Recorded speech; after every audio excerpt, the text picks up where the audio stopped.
Good afternoon, everyone. Please be seated. Routine proceedings.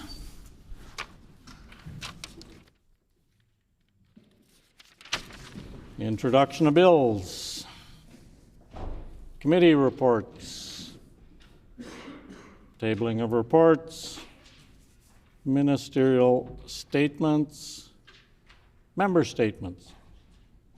The Honourable Member for Seine River. Thank you, Honourable Speaker. I rise today to honour an incredible constituent from Seine River, Larry Bailey. Larry has spent his entire life giving back to our province, both as a social worker and civil servant, and through his extensive volunteer work, fundraising, and disability advocacy. I first met Larry at the Manitoba Marathon, where he was volunteering on his bike as a course marshal a few months before I was elected. He has always been an avid marathoner and cyclist, and someone who loves physical activity, especially when it's for a good cause. About a year later, he was suddenly hospitalized with a brain injury, and the many activities he enjoyed would become much more difficult. However, Larry would not let a wheelchair stop him from his work, nor from his love of keeping active. On his 65th birthday, Larry spent his day raising money for the Victoria Hospital Foundation in an effort to give back to the hospital that treated his illness. Fundraising is nothing new for Larry. He's been doing it his whole life. In 2020, to honor his father's memory, he shaved his beard and ran a half-marathon trek across Winnipeg to raise funds for cancer care, far surpassing his initial goal of $946.88. His volunteer work doesn't stop there. He has spent years volunteering for Diabetes Canada, serving on their Lace Up for Diabetes Committee, and raising thousands of dollars by running in their marathons. It's no surprise that he received their Volunteer of the Year award for his hard work. He also served as Wesley Coyote, the Westman mascot, for 20 years. While Larry may be facing new challenges, he isn't letting them slow him down for a moment. While he was still in hospital, he purchased a hand cycle bike, which he will be using next month or in the next few months in a marathon. Larry, I commend you for your tireless advocacy, hard work, and relentless volunteerism. Our province is a better place because of you, and I wish you all the best. I ask that my colleagues rise in congratulating Larry and wish him well in this new chapter of his life. Thank you.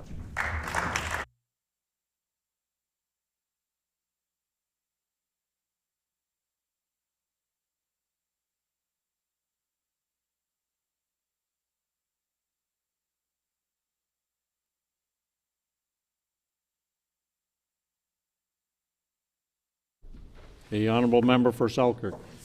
Thank you, Honourable Speaker. I rise today to honour an extraordinary individual from my constituency, Elder Ruth Christie, a mother, a wife, and a community leader. She is a distinguished community-based scholar, knowledge keeper, and storyteller from Selkirk, whose life's work has preserved and shared the rich history of our province. Ruth is joined in the gallery with her daughter, Lisa Christie, and her friend David Thorne. Over the years, she has been a nurse, historian, storyteller, and mentor, and has worked as an activity coordinator and public educator. Ruth's role in preserving history extended to her time at Lower Fort Garry National Park, where she portrayed her ancestor's wife, Isabella Monkman.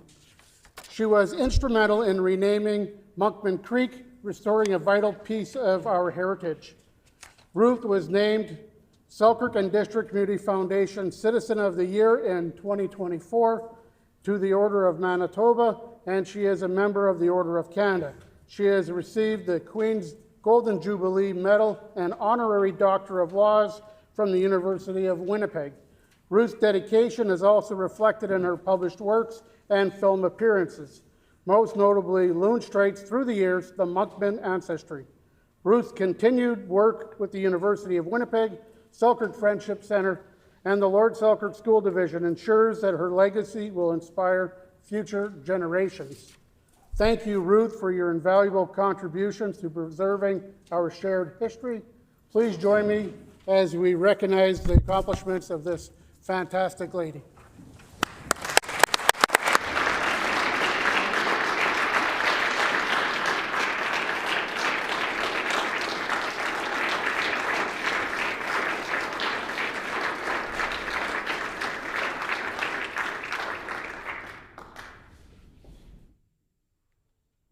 Honourable Member for Kirkfield Park.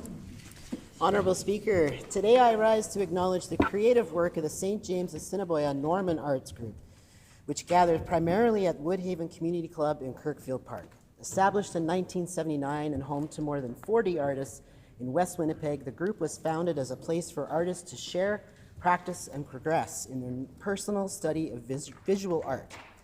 Its goal is to encourage potential artists to challenge their creative instincts. Several of the group's artists contribute to the Canada Connects Love and Family Mural Mosaic in 2024, installed at 1797 Portage Avenue. The members of the Norman Art Group have exhibited and sold their paintings in various venues, including the Assiniboine Clinic, the St. James Assiniboia Library, St. James Kiwanis Village, the Assiniboine Park Conservatory, Great West Life, the Western Canadian Aviation Museum, St. James Anglican Church, and the Sir William Stevenson Library. In addition to taking an active role in art displays at the Red River exhibition, members of the group have exhibited throughout Manitoba in Wasagaming, Selkirk, Carberry, and Portage la Prairie. The group also serves as a community outlet for the retired neighbors to come together and hone their artistic craft with one another. The St. James Assiniboia Norman Art Group is hosting an art show and sale on Friday, May 2nd from 3 p.m. to 8 p.m. and again on Saturday, May 3rd from 10 a.m. till 4 p.m., both hosted at Woodhaven Community Club in Kirkfield Park. Admission is free and the show will feature over 30 local artists. I would ask that my guests be added into Hansard, and I would also ask my colleagues to join me in welcoming members of the St. James Assiniboia Norman Art Group.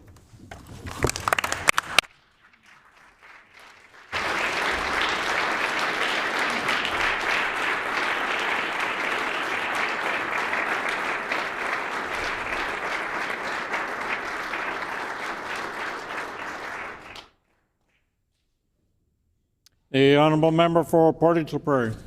Honourable Speaker, I'm honoured today to congratulate Shindico on their 50th anniversary in the real estate business. I'm even more proud to call Sandy and Robert Schindelman my friends. Their guidance and advice is one of the reasons why I'm standing here today. They got their start in the agriculture and grocery business in Portage la Prairie. Their store was run by Sandy and Robert's dad, Ed, who made sure that if you couldn't afford groceries, you still went home with food to feed your family. This is where Shindico's motto, succeeding by helping others succeed, was born, and it could not be more true of these two. Sandy and Robert ventured into real estate business, but have never forgotten their hometown. From their philanthropy, the Schindelman Aquatic Centre was born. They have given gifts to local foundations and organizations throughout Canada, and they have continued to invest in our community of Portage la Prairie, as well as throughout Manitoba and Canada. They have built a billion-dollar empire throughout this world, but they have never forgotten where home is. Anyone who knows Robert and Sandy knows they are never too busy to take a phone call or get together for lunch. Their headquarters on Taylor Avenue is just like a family, with dogs running around, sometimes biting, and the staff truly enjoying their work. Their company has truly been a difference maker because of these two gentlemen. Sandy and Robert, thank you so much for helping so many others succeed. Thanks for contributing so much to the commerce of our province and this great country, Canada. And thank you for being wonderful friends and mentors to me, my family, and so many others. Please join me in wishing Shindico a very happy 50th anniversary. All right.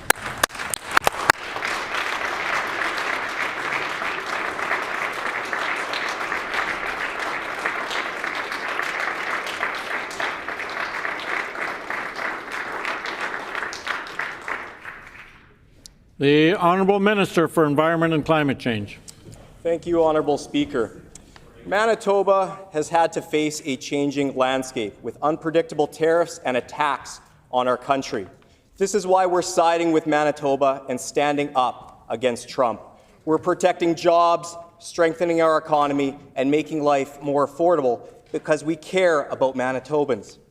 My constituency of Riel has so many amazing local businesses that epitomize that work ethic we see across our great province. Local businesses are the backbone of our economy. When you go to a local business, owners and workers greet you with Manitoba warmth. These shops are not just important to our economy, but their uniqueness make up our identity. While Manitobans are feeling the effects of tariffs and uncertainty, the members opposite can't make up their minds on if they would rather support Trump or thank him. On this side of the House, we know that we'll always stand with Manitoba businesses. When the core of our community is under attack, we show strength. We side with the family-run fixtures of our community. Manitobans can be assured that we are working to safeguard our economy against the impacts of the U.S. tariffs. Local businesses can feel secure in knowing that we are taking action. Manitobans are doing their part by shopping local. On our side of the House, we're doing the same. We will continue to prioritize Manitoba while we wait for the members opposite to figure out their priorities, because we will always put Manitoba first, and we will always be the true north, strong and free.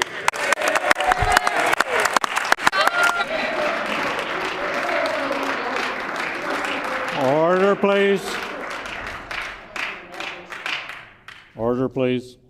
I would remind members that if they are a minister, to make sure their comments don't stray too far into government policy. The Honourable Minister for the Environment and Climate was dangerously close to me calling him to order, so just in future for all ministers, just keep an eye on how close you get to that line. And at this point in time, there's some guests in the gallery I'd like to introduce. We have seated in the public gallery from Valley Garden Middle School 75 students under the direction of Alana Stromberg, and they are guests of the Honourable Member for Concordia, the Honourable Minister of Justice. We welcome you here today.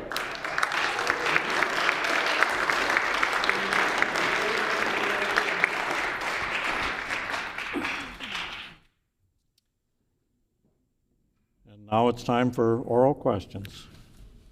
The Honourable Leader of the Official Opposition. Honourable Speaker, just yesterday the Premier said he would work to stop violent crime. And just yesterday he patted his failed Justice Minister on the head and told him that he was doing a good job. But since then, Honourable Speaker, and I hope the Premier is listening to this, since then, Honourable Speaker, there's been 2 more murders right here in Winnipeg. I guess criminals aren't getting the NDP's message, and it's unfortunate that they clap for such a thing, Honourable Speaker. Cameras, gates, neighbourhood watches, but the NDP's Safer Communities promise doesn't extend beyond the Premier's personal armoured limo, Honourable Speaker. When will Manitobans receive the same level of protection as the NDP have given their leader, Honourable Speaker? The Honourable First Minister. I want to welcome the kids from Valley Gardens to your building, the Manitoba Legislative Building. And I want to say this, we're making Valley Gardens safer, we're making Transcona safer, we're making Winnipeg safer, we're making communities right across this great province safer. Earlier today, the Minister of Justice announced $3.3 million in additional support for the Manitoba RCMP's emergency response team. This is an important investment. It's a very important investment that sees highly trained officers, specialists, snipers even, to respond to very serious threats to safety right across this great province. The member opposite, one of the things that he neglected to mention is that under their time in office, they cut the number of police officers inside the perimeter by 55. We're repairing the damage, we're hiring more police, more specialists, and we're making every community in Manitoba Member's safer. time has expired. The Honourable Leader of the Official Opposition on a supplementary question. Honourable Speaker, to the students in the gallery, do you feel safer than you did a year and a half ago, Honourable Speaker? Order, please. Order, please.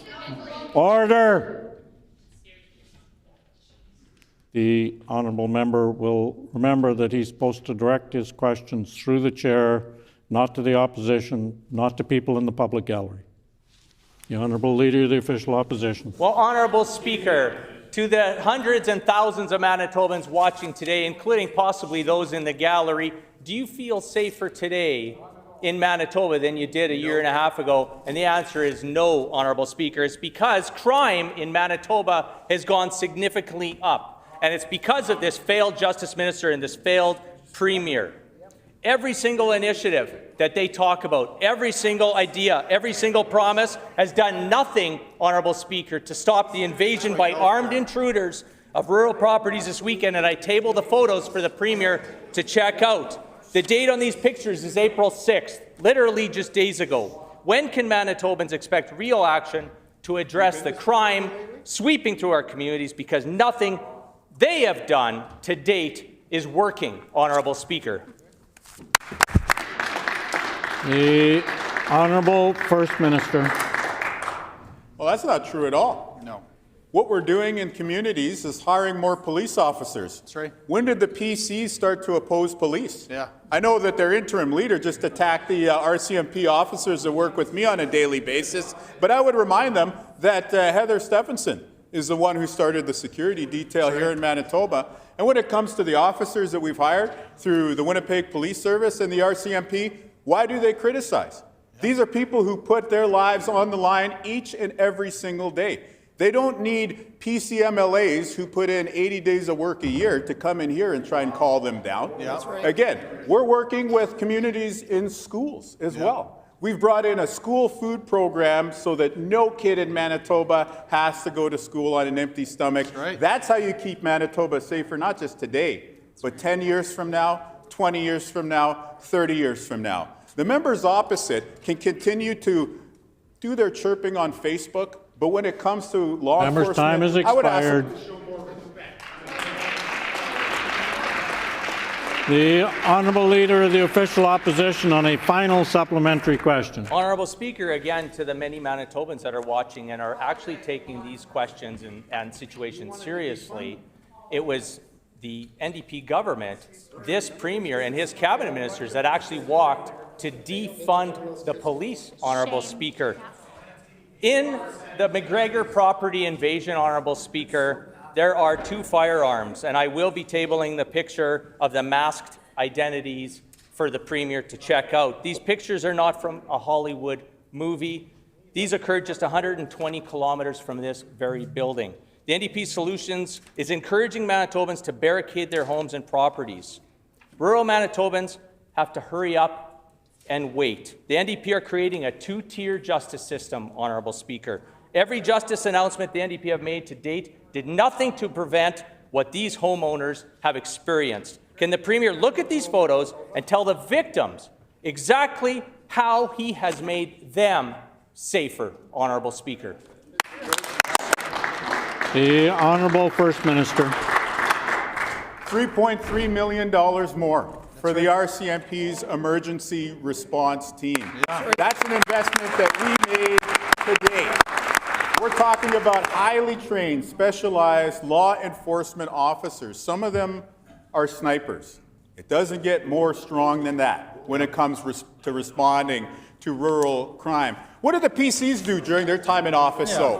What happened 40 kilometers away from McGregor? Well, they closed the Agassiz Youth Center. Yeah. What happened in Dauphin, not too far north from McGregor? They closed the Dauphin jail. Yeah, right. They cut hundreds of policing positions across the province during their time in office. So again, we are here today working with you to make our province safer. It's tough to repair the damage overnight that was caused by 7.5 years of cuts and closures of justice facilities and jails in Manitoba, but we're up to the task. We're making real investments. We're listening to communities. Time has expired.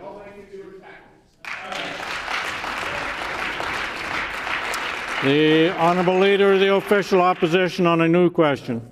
Honourable Speaker, and this Premier stood up in front of the cameras in 2023, as he usually does, and promised that things would be getting better. Crime has gotten extremely worse, Honourable Speaker. Honourable Speaker, yesterday the Premier's Environment Minister admitted in this chamber that this government, this NDP government, is spending millions to create a brand new Manitoba carbon tax on industry and on jobs. But there's no details on this tax in the Premier's budget. Why is this NDP government secretly designing a new tax on industry and ultimately on you, the consumer, in the middle of an affordability crisis and trade uncertainty with the United States? And will the Premier explain why he's hiding this new carbon tax on Manitoba jobs from the very people who will be paying for it, Honourable Speaker?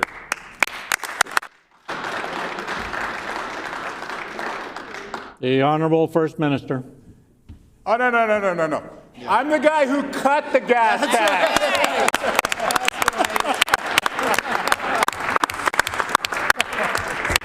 I cut the gas tax for our first year in government to save you money. And then at the end of that year, which was our election commitment, we promised we'd cut it for 6 to 12 months, and we made that gas tax cut for 12 beautiful months. You know what we decided? We looked around and you said, you know what? Let's make it permanent. That's right. So we brought in permanent relief on the provincial gas tax. And you know what happened on April 1st of this year? On April 1st of this year, the carbon tax, poof, gone, just like the member opposite's political career and his time in government. Poof, it's not there anymore. And you know who the federal government pointed to when they said, we now know that there's a progressive approach to cutting emissions without charging people money? They said it was the Premier of Manitoba. The Honourable Leader of the Official Opposition on a supplementary question. Honourable Speaker, and to those Manitobans watching from home and those in the gallery, this is the Premier that increased the gas tax by the largest amount in the history of Manitoba. Honourable Speaker, this new NDP carbon tax targets industry. The more they grow, the more they hire, the more they'll be taxed. Let's call this what it is. It is a tax on jobs and the economic growth. So Manitobans deserve to know, how high will the new NDP carbon tax be? What will it cost a sawmill, a trucking company, a grain dryer, steel manufacturers? This Premier owes Manitobans straight answers. How much will this new NDP carbon tax add to the cost of doing business right here in the great province of Manitoba, Honourable Speaker? The Honourable First Minister. This is such a bad issue for the PCs. Right. Again, we cut the provincial gas tax to zero, to absolutely nothing for 1 year to save you money. And then you know what we did after we heard from Manitobans that was really making a difference? We said, you know what? Why don't we make these savings permanent? Why don't we bring about permanent relief to the gas tax? And so what I would say to the members opposite is this. Pull out the calculators, do a little math, and you tell me this. Is the gas tax less today than it was during your entire time in office? Yes, it is. And not only did the federal government point to our administration and say that you can reduce emissions without charging a consumer-facing carbon tax, I want to point out the members who were here in the PC government days, each and every single one of them voted in favor of a carbon tax, not once, not twice. I'm going to table an article from the Beausejour Clipper about the PC government's carbon tax. Expired. Order. Order.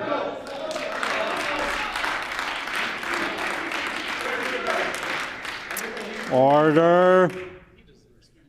Order.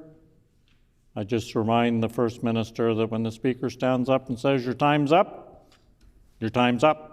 Your mic gets shut off, nobody can hear you anyway. The Honourable Leader of the Official Opposition. Honourable Speaker, thank you for your guidance. And as we saw yesterday, this Premier doesn't play by any rules. He walks to his own beat of his own drum. Let's be clear. Honourable Speaker, while President Trump is actively working to undermine our economy to steal Manitoba jobs, this Premier is finding a new and creative ways to tax our industries and raise the cost of living right here in Manitoba. The federal government has walked back its own carbon tax on consumers. Premier Scott Moe is moving to scrap Saskatchewan's industrial carbon tax. So let me ask, Who in their right mind launches a new carbon tax scheme at a time when we need to increase our competitiveness, not just nationally, but in a global economy under threat? How does this Premier expect Manitoba to compete with our neighbours when his answer is more taxes on industry? Will he get up today, apologize, and scrap the tax that his minister has said from yesterday, Honourable Speaker? The Honourable First Minister. Can't even get the rhyme right. You can't even get the slogan right. What are you talking about, scrap the tax? It's axe the tax. Even I know that. Part of the reason I know that is because I met with Mr. Poilievre. And I'm very sorry to say that after that meeting, Mr. Poilievre went into the hallway of this esteemed building and he said some very nice things about me. And now the member opposite has to go and vote for Mr. Poilievre, knowing full well that Mr. Poilievre is very complimentary about things that we're doing in government. So, just to review, Honourable Speaker, we cut the provincial gas tax. We made sure that the federal government removed the carbon tax from consumers in Canada. And the one question that's still remaining unresolved, this article about the PC government's carbon tax that these members voted in favour of twice, that was published in the Beausejour Clipper, who wrote it? It sure looks like the member for Lac-de-Bonnie who's trying to make this a political issue. But again, I'll leave the member opposite to tell me whether he still supports the carbon tax.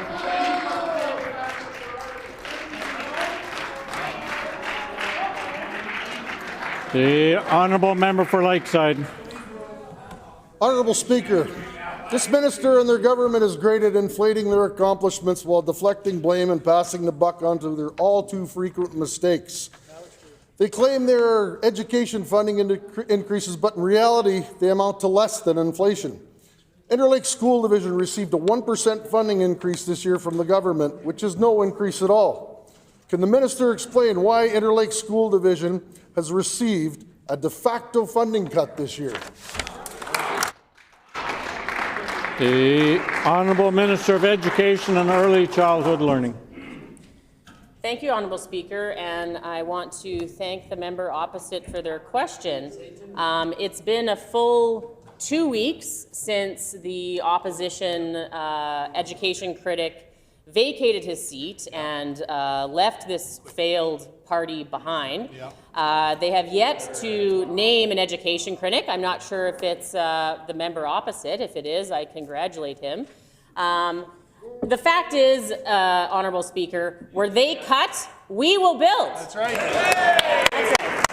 That's what we announced in Budget 2025. Manitobans know who they can rely on when it comes to the funding of education in our province, and that's the Manitoba NDP. The Honourable Member for Lakeside on a supplementary question. Honourable Speaker, diving deeper into Interlake's budget reveals something that is more shocking than the funding cut.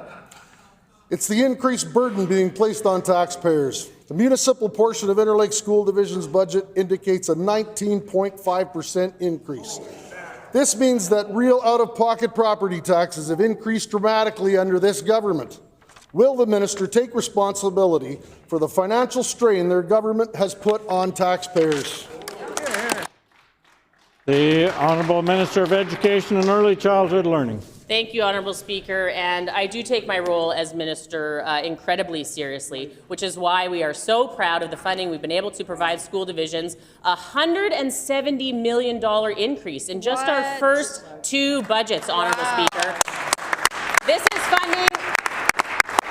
The reality is we are playing catch-up. School divisions were underfunded year after year after year after year after year under the previous failed PC government under the leadership of Heather Stephens and Brian Pallister. Manitobans know and school divisions know who they can count on. And what we won't do, which the members opposite love to do, is attack school divisions and create further division in this province. We are here to work with school divisions. We are here to fund our school divisions, ultimately to support students here in Manitoba. Time has expired. The Honourable Member for Lakeside on a final supplementary question. Honourable Speaker, this is all par for the course for this NDP government. They are willfully blind to their actions. They know that when they cut funding to school divisions that the shortfall will have to be made up elsewhere. But they throw up their hands and say, we didn't do it. They blame school divisions, they blame municipalities and the economy, but never themselves. This government has 2 budgets under their belt. The time for passing the buck is over. When will this minister and their government start taking responsibility for their actions and stop blaming the very people dependent on them? The Honourable Minister of Education and Early Childhood Learning. Thank you, Honourable Speaker. And what the member opposite has said could not be further than the truth. The member opposite, I challenge the member opposite to find a situation in which we have blamed school divisions or that we have blamed municipalities. We are on this side of the House, we're here to work with school divisions, we're here to work with municipalities, and we're here to fund schools. I take this very seriously. And again, I wonder where the education critic for the Tories is. Grant Jackson up and quit. My only question is who's next? Yeah. Is it the member opposite?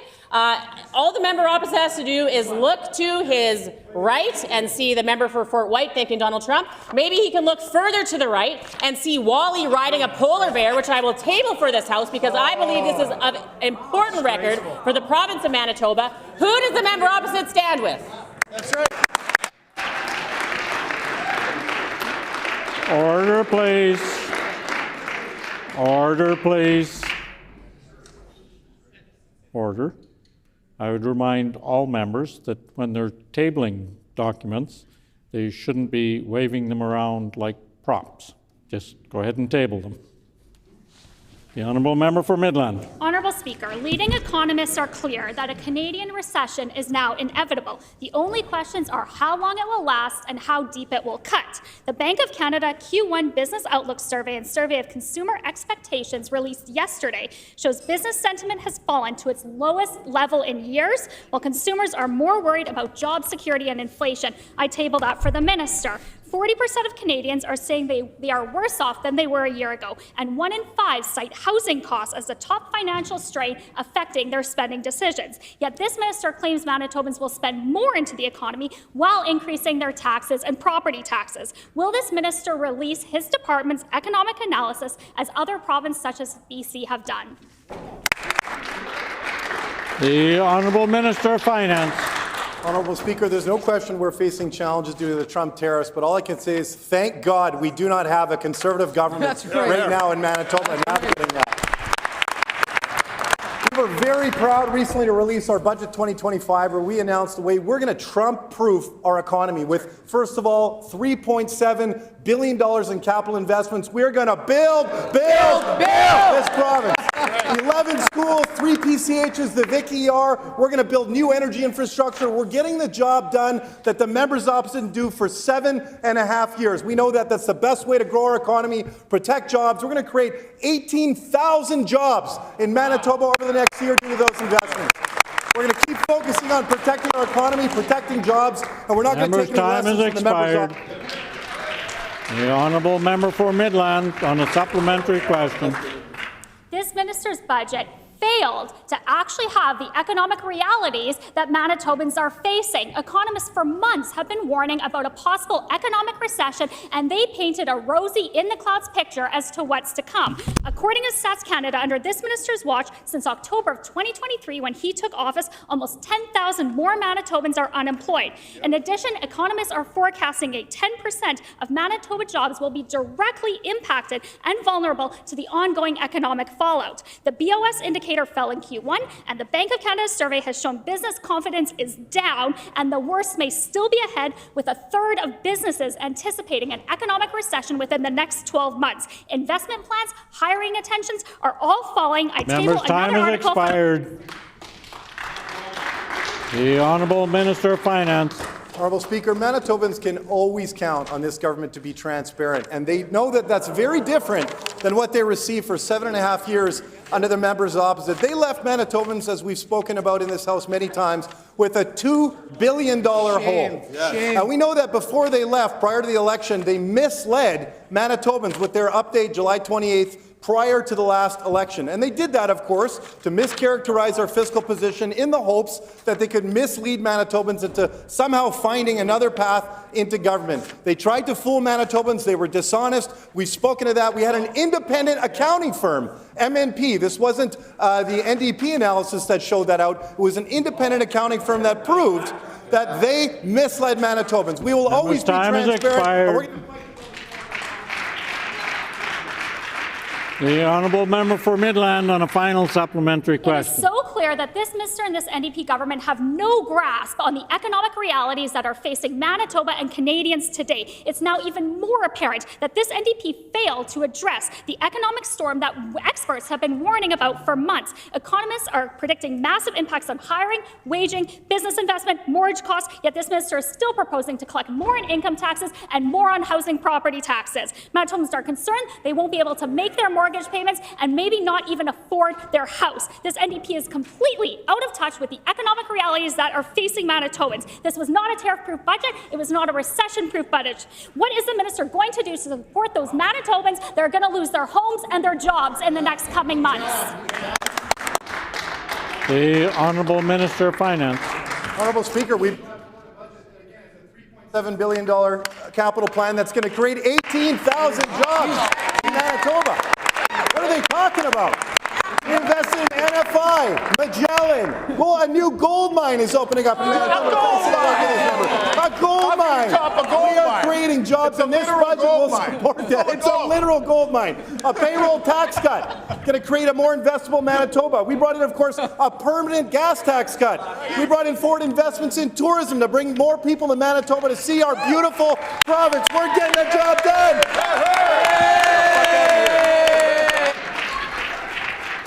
The honourable member for Roblin. The Manitoba Nurses Union is again raising the alarm after yet another nurse was violently assaulted at work, this time at the Grace Hospital Emergency Department. I will table their social media post from this morning. The NDP government's response was to reward the attacker by fast-tracking their care, giving them priority over law-abiding patients waiting hours in the ER, only to be cut in line by a violent criminal. I'll quote straight from the Post and ask the questions the nurses asked today to this minister. How is this an appropriate response? How does this protect staff from future harm? The Honourable Minister of Health, Seniors and Long-Term Care. Honourable Speaker, that member should probably stand up at some point in her place and apologize to nurses and healthcare workers across this province. Because for 7.5 years, the PC government, when they were in power, did less than nothing to keep nurses and frontline healthcare workers safe. In fact, they did the opposite. They closed emergency rooms, they cut services, and they fired frontline healthcare workers. That member and members opposite are the reason why our healthcare system is where it is today. But on this side of the House, we're focused on solutions, which is why we are taking very real action to improve safety and security across the province.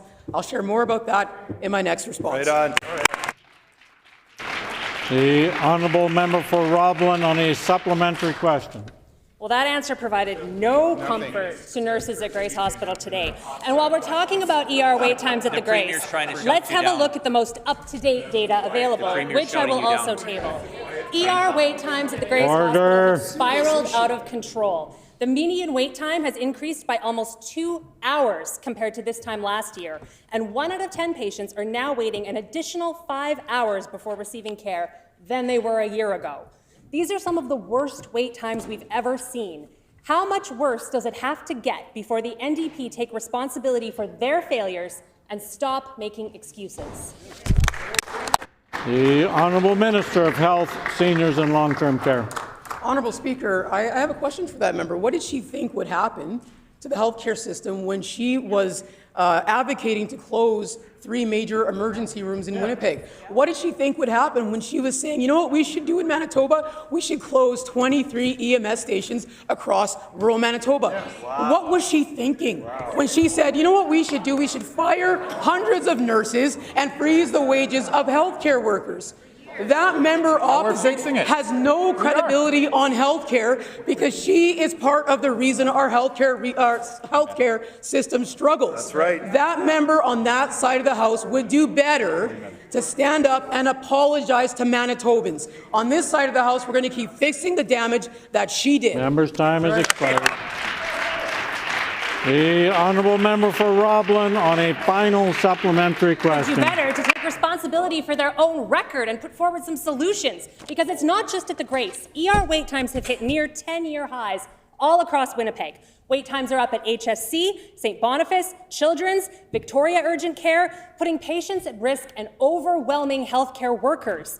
And the NDP solution, you assault a nurse, you get to cut the line. This is completely unacceptable. The NDP campaigned That's the NDP solely way of on doing healthcare. things. The NDP promised to lower ER wait times in their throne speech in Failed. 2 budgets, and they are completely failing to deliver. When will the NDP Failed. actually do something about the crisis in Winnipeg ERs?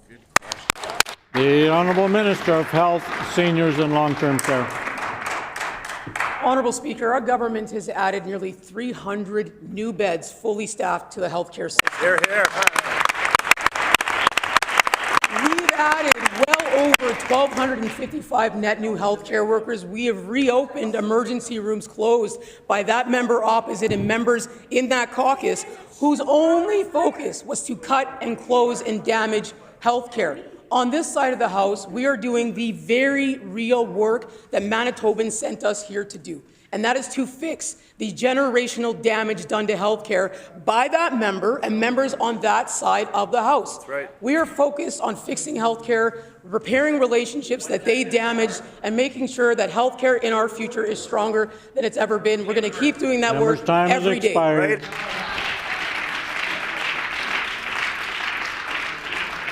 The Honourable Member for Brandon West. Yesterday, this minister stood in the House and discussed communicating with the family of a man who died under this minister's watch, except he hasn't. The letter from a grieving mother and father lay unanswered on the minister's desk, and we know that because I tabled a fresh copy for him yesterday. The minister's staff had a very brief conversation with a different family member, but the mother and father have yet been ignored.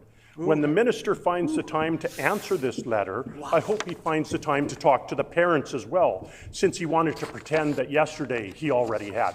Yeah. The Honourable Minister of Justice. Once again, Honourable Speaker, our heart goes out to all victims of crime, and in this case, specifically this family. Our office, as I said yesterday, our office has been in touch with the family. Not only were we able to connect with them to talk about their grief and their loss, but also talk about solutions, about a path forward, about supporting that family, but of course supporting all families of victims of crime in our province. That has been a focus of our government. It is in our public safety strategy, which we developed and released last fall. The member opposite should take a look. The Honourable Member for Brandon West on a supplementary question. Yesterday, I gave this minister a new copy of the letter, but he couldn't even be bothered to read it. It's a common thread for this minister, since he wouldn't give any assurances to the constituents of my colleagues from Agassiz yesterday either. The minister's half measures aren't working. This weekend, farmers chased armed thieves off properties and tailed them for 30 minutes, and I tabled that article. Vigilant justice is not a solution, but Manitobans are feeling unserved and vulnerable. When will the minister act to bring real safety for Manitobans rather than headlining 9 more Manitoba RCMP positions that will remain vacant under this NDP government? Yep. Good job. The Honourable Minister of Justice. Well, as I said, Honourable Speaker, we've talked with the family, and we're committed to continuing that dialogue, learning from them about steps we can take to further support, again, their specific circumstance, but for all Manitobans. But it's all about listening, Honourable Speaker, and that's what our government is all about. That's why when we went out across the province, we talked to communities, all different corners of this province, about public safety. We heard great ideas and great ways that we can support law enforcement. Of course, we increased our budget 28% last year, a 2% escalator going forward, but now we're giving additional resources, like our additional $3.3 million for the RCMP Emergency Response Team. That's in budget 2025, and it's just one of the many measures we're taking to listen to Manitobans. Member's time has expired. The Honourable Member for Brandon West on a final supplementary question. So let's be clear. as to what is actually happening here. The minister is once again single-handedly ensuring rural Manitoba is left void of the few boots on the ground that are presently serving our rural communities. The minister is stealing 9 members that could be the first responders to these violent incidents, and just to satisfy his hunger for headlines. So I ask again, will this minister provide the 30% staff the RCMP are already short so they can stop calling in members from other provinces to fill these shifts? Yeah. The Honourable Minister of Justice. I'm surprised, honestly, Honourable Speaker, that the member opposite would advocate for defunding the police in this province. In fact, what we're talking about is adding additional resources, additional boots on the ground. And as the Premier mentioned earlier, this is a highly trained, highly skilled response team, a group of individuals that will support local law enforcement. Again, I'm surprised the member opposite doesn't realize the impact that this can have in supporting law enforcement across this province. We know that it starts with stable, predictable funding and partnerships with law enforcement, but it goes further. It continues to listen to communities, build on successes, and in this case, support directly the RCMP and the needs that they have. This emergency response team will go a long way in making our communities safer. Great job. The Honourable Member for Tyndall Park. Thank you, Honourable Speaker. Lake Winnipeg commercial fishers are concerned about the provincial government's recent decision to forego a recommendation to have the Manitoba Clean Environment Commission conduct an environmental assessment and hearing of a proposed new wastewater lagoon in the RM of Armstrong. Since the project was announced, significant concerns have been raised by stakeholders, including Indigenous groups, local community members, environmental organizations, and fisheries experts. Can the minister address some of the concerns that have been shared with this government? The Honourable Minister of Environment and Climate Change. Well, I want to thank the member for bringing up important issues like water. For 2 terms in government, there was nothing done on water. And that's why we are coming at it with a new approach where we are consulting with municipalities, where we are working with all different types of stakeholders. We're having those regular meetings to ensure that we're doing that good work. Members opposite like to chirp, they want to heckle right now, but instead we are just going to get down to business and ensure that we're doing the good work and ensuring that the water in Manitoba is clean. The Honourable Member for Tyndall Park on a supplementary question. Thank you, Honourable Speaker. I've been told that local communities have written letters to the minister responsible just this past December. These letters outlined 3 major environmental impacts of approving the lagoon, including how these pollutants, animal byproducts, can kill fish populations, how it can contribute further to phosphate and nitrogen loading into Lake Winnipeg, and how it could further cause cumulative effects on the environment from the pollutants it will release.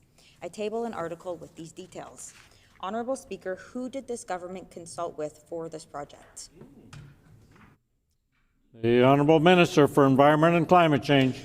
We have a number of initiatives that are working on the issue of water.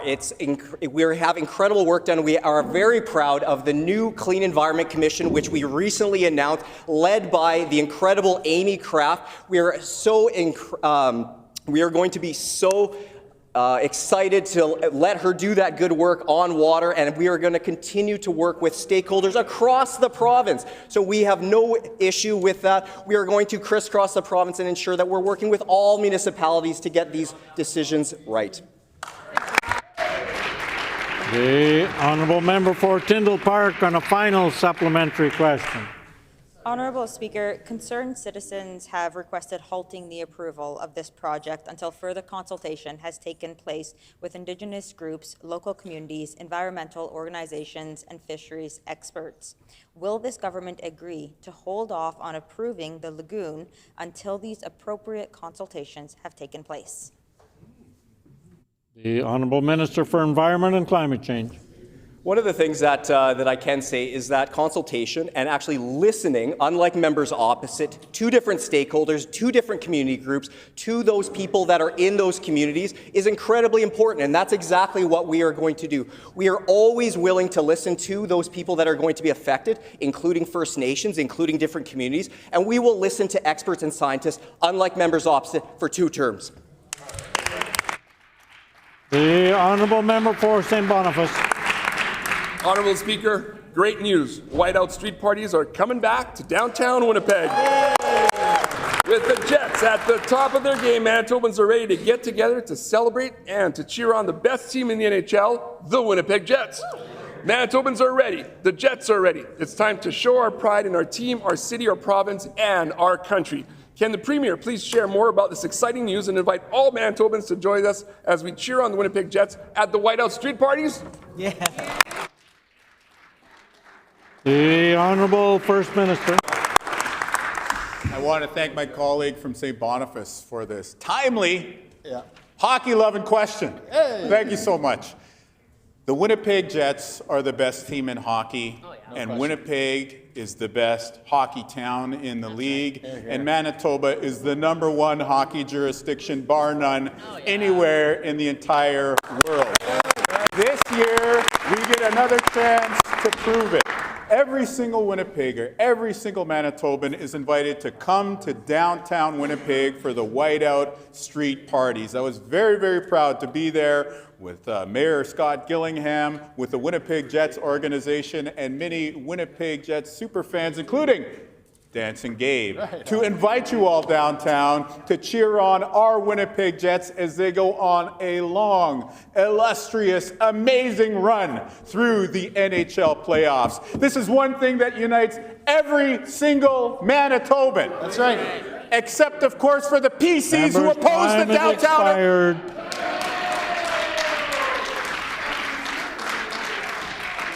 The Honourable Member for Portage-La Prairie. Honourable Speaker, Saskatchewan has indicated that they're removing the industrial carbon tax. On the other hand, this government just recently announced that they're spending $7.3 million finding ways to increase the carbon tax, drive away investment, and kill agriculture, and I'll table that. Minister and I both know the value of agriculture and agri-food processing. Can you confirm that agriculture and agri-food processing are exempt from this new tax? Order, please. Order, please. I just remind the member once again that you cannot say you cannot direct your questions directly across the way. You have to direct them through the chair. The Honourable Minister of Agriculture. Oh. Sorry about that. The Honourable First Minister. Thank you, Honourable Speaker. I couldn't contain myself. I had to leap to my feet to say we have the best Minister of Agriculture in the entire country right here in the MLA for Dauphin. Now, of course, there is no carbon tax in Manitoba. We brought in relief when it comes to the gas tax because we are on a path to net zero while saving you money. I do, however, want to educate my colleague from Portage-La Prairie. Again, if you look to his right, the member for Swan River in the Star and Times in 2018 voted twice for a PC bill. He was quoted in the Stars and Times and saying he was, quote, "I feel very confident with this plan." $25 per ton carbon tax that was applied by him. He can look ahead to the former minister from Riding Mountain, who again on the PC caucus website in 2018 said he was voting for what? A $25 a ton carbon tax. He can look to the front row, to the member for Turtle Mountain, and find some. Order.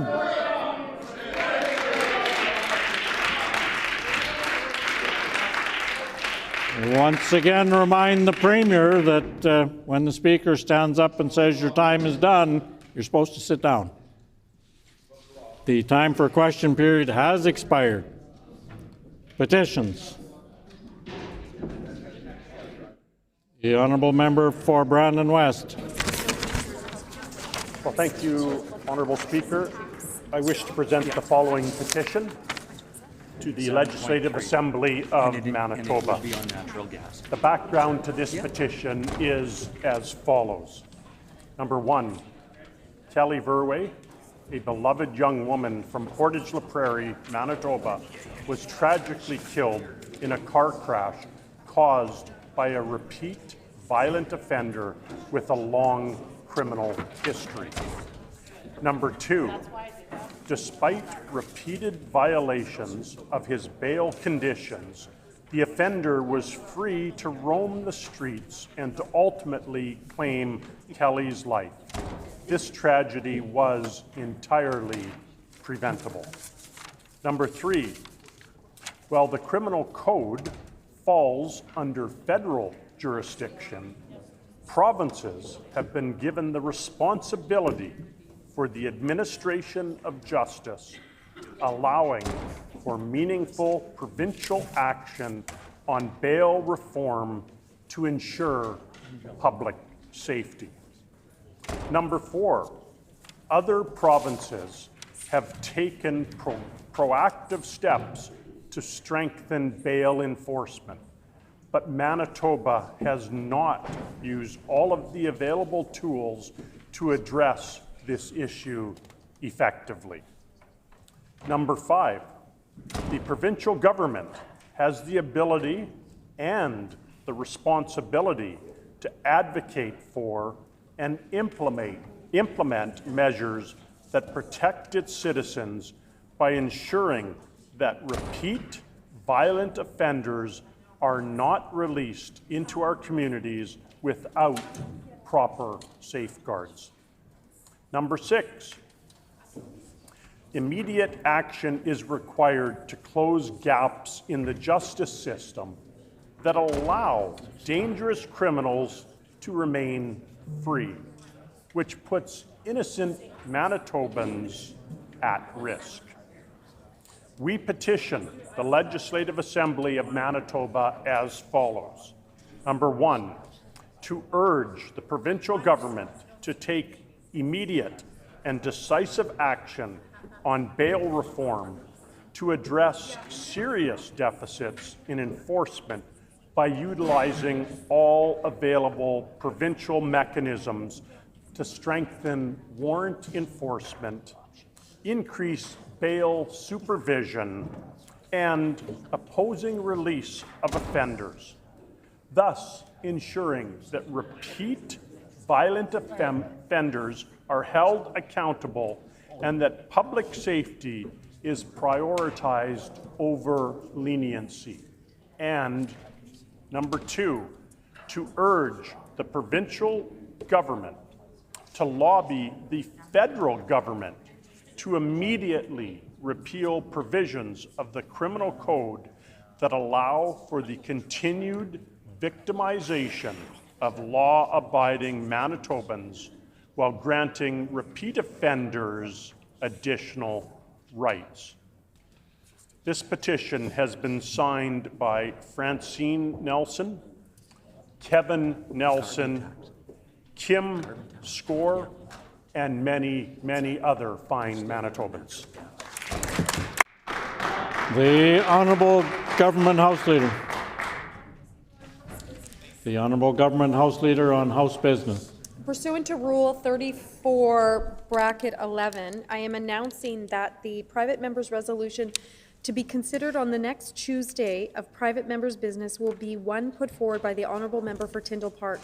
The title of the resolution is Calling on the Provincial Government to Recognize the Valuable Role that the Winnipeg Symphony Orchestra plays in Manitoba communities.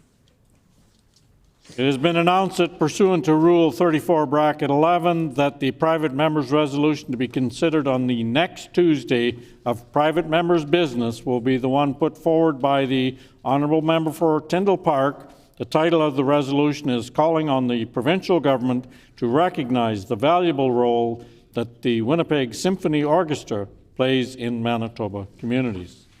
The Honourable Leader of the Official Opposition resuming petitions.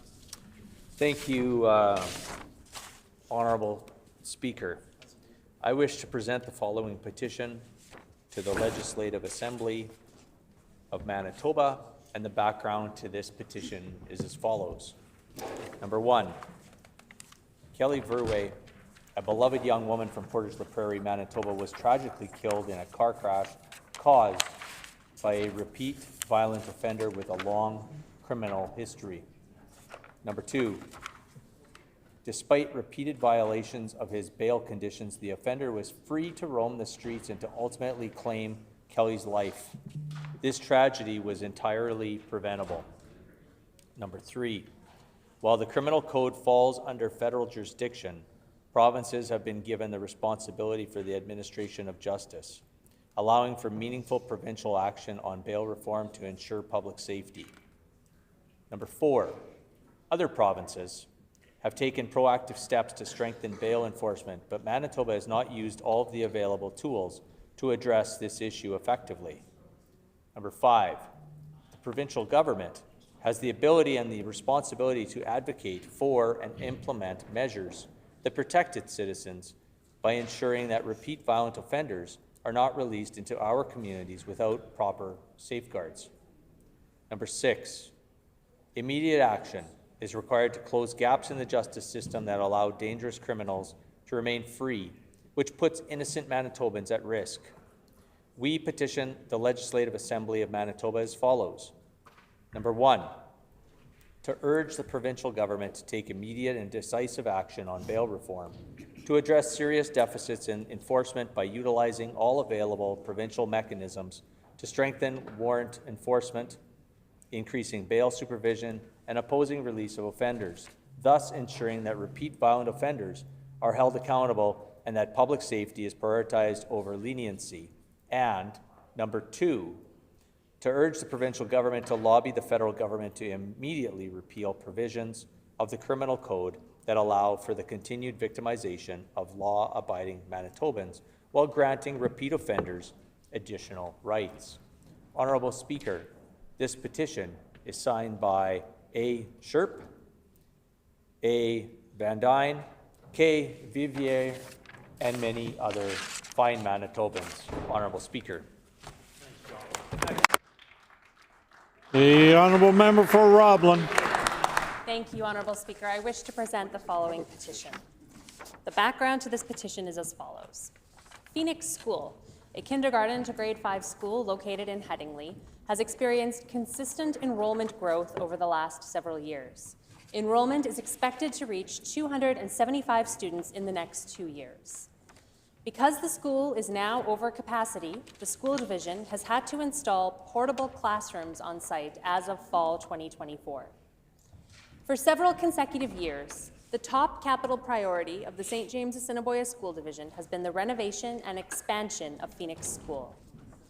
In 2022, the Phoenix School expansion and renovation project was approved to proceed to the design phase. The project included, among other amenities, a new gymnasium, 2 new classrooms, a multi-purpose room, and room for 74 childcare spaces. In June 2024, the school division received notice from the provincial government that the project has been deferred. There is no guarantee if or when the project will move forward. There are currently hundreds of children on a wait list for childcare in Headingley. The daycare operator in Phoenix School has been told that they will continue to have space within the school for the 2024-2025 school year only. That further expansion of childcare space within the school is not possible, and that space may be reduced moving forward due to the shortage of classrooms. If new space is not constructed as planned, many families may be left without childcare. It is critical that the expansion and renovation of Phoenix School proceed as planned in order to support the needs of students, teachers, and families in the growing community of Headingley. We petition the Legislative Assembly of Manitoba as follows. To urge the provincial government to proceed with the planned renovation and expansion of Phoenix School without further delay. And this petition is signed by Marion Craig, Blaine Clapham, Todd Martin, and many, many other Manitobans.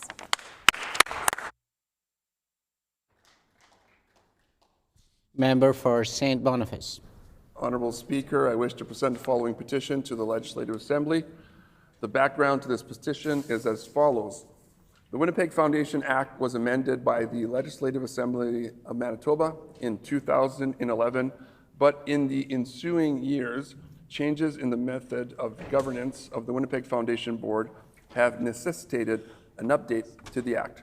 We petition the Legislative Assembly of Manitoba as follows: to amend the Winnipeg Foundation Act by A, removing the requirement that the Mayor of the City of Winnipeg be a director of the Winnipeg Foundation, and B, removing a requirement that copies of the audited financial statement be provided to the public on request, and that information respecting the financial statements be published in a newspaper, and C, ensuring that the information respecting the audit of the financial statement of the Winnipeg Foundation be published on its website, signed by Director of the Winnipeg Foundation, Sky Bridges.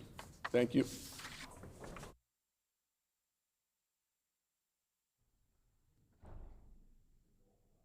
Member for Midland. Honourable Speaker, I wish to present the following petition. The background to this petition is as follows. In 2022, according to Statistics Canada, there is an 11.4% increase in food prices. 2. Staple food products, such as baked goods, margarine and other oils, dairy products and eggs, have seen some of the largest price increases. 3. Agriculture and the agri-food sectors contribute close to 10% of Manitoba's GDP. 4. There are increased costs added at every step of the process for Manitoba's agriculture producers. In order to make 18 cents from one bread of loaf worth of wheat, farmers are paying carbon tax at every stage of production to grow the crop and get it to market. 5. Grain drying, fertilizer, and chemical production, mushroom farming, hog operations, the cost of heating a livestock barn, machine shops, and utility buildings are all examples of how the carbon tax on natural gas and other fuels cost farmers and consumers more each year. 6. In food production, there are currently no viable alternatives to natural gas and propane. The carbon tax takes money away from farmers, making them less profitable and hindering rural agricultural producers' ability to invest in upgrades and improve efficiency while reducing emissions. 7. The provincial government neglected farmers in the 6-month fuel tax holiday until the opposition critic and local stakeholder groups called for their inclusion. 8. Other provincial jurisdictions and leaders have taken action on calling on the federal government to remove the punishing carbon tax and or stop collecting the carbon tax altogether. We petition the Legislative Assembly of Manitoba as follows: to urge the provincial government to call on the federal government to remove the punishing carbon tax on natural gas and other fuels and farm inputs for Manitoba agriculture producers and the agri-food sector to decrease the costs of putting food on the table for Manitoba consumers. This is signed by Ernest Dell, Crystal Malenko, Lori Schrader, and many, many more Manitobans. Here, here.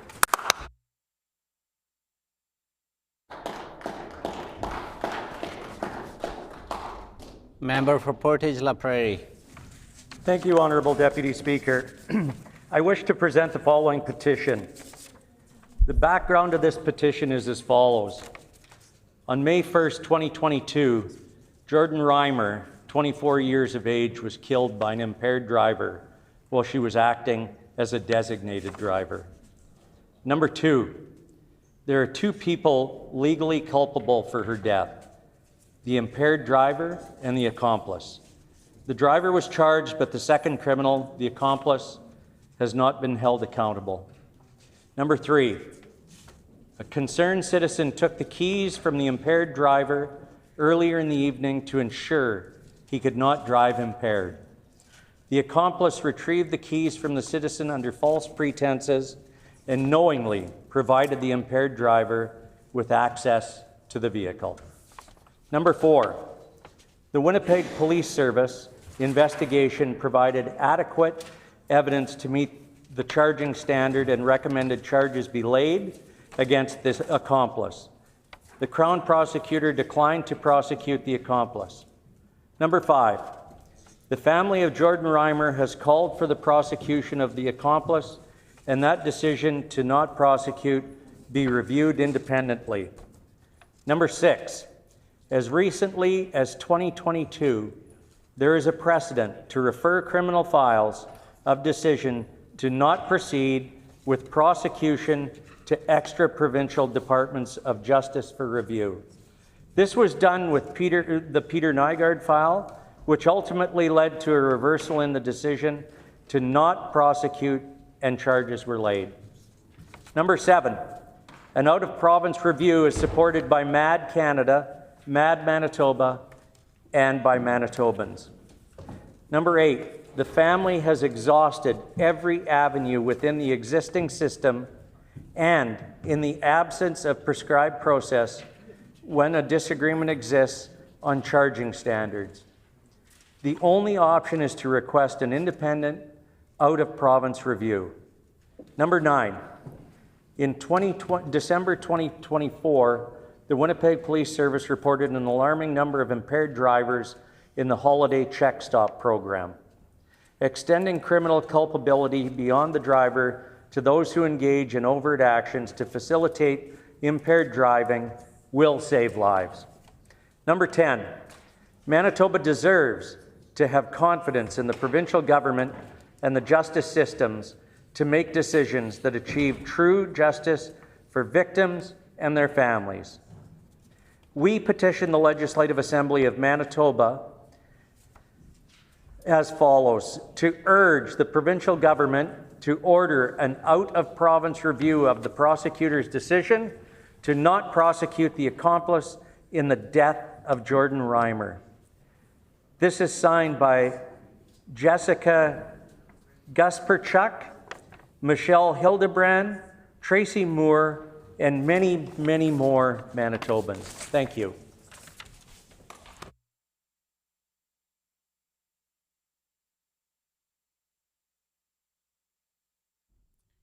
Member for Agassiz. Honourable Speaker, I wish to present the following petition.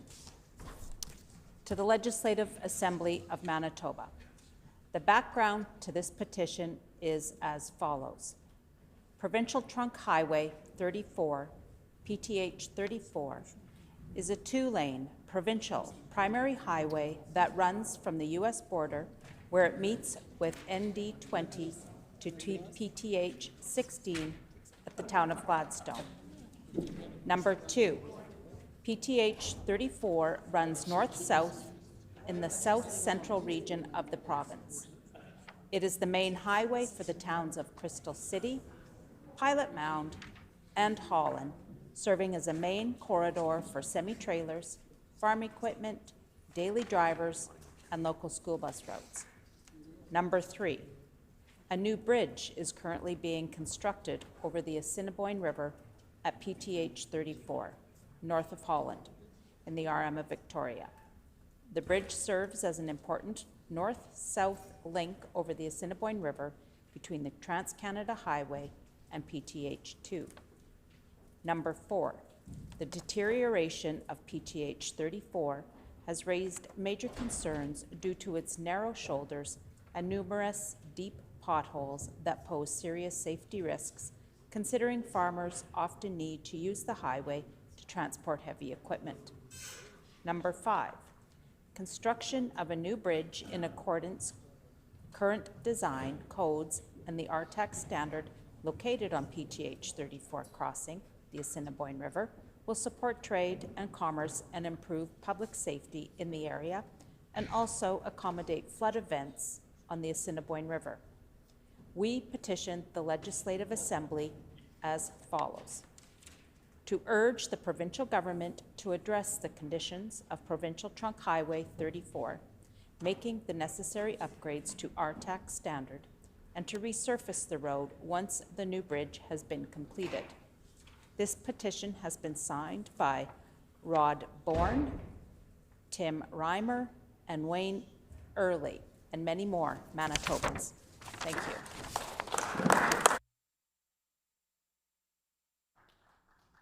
Member for Borderland.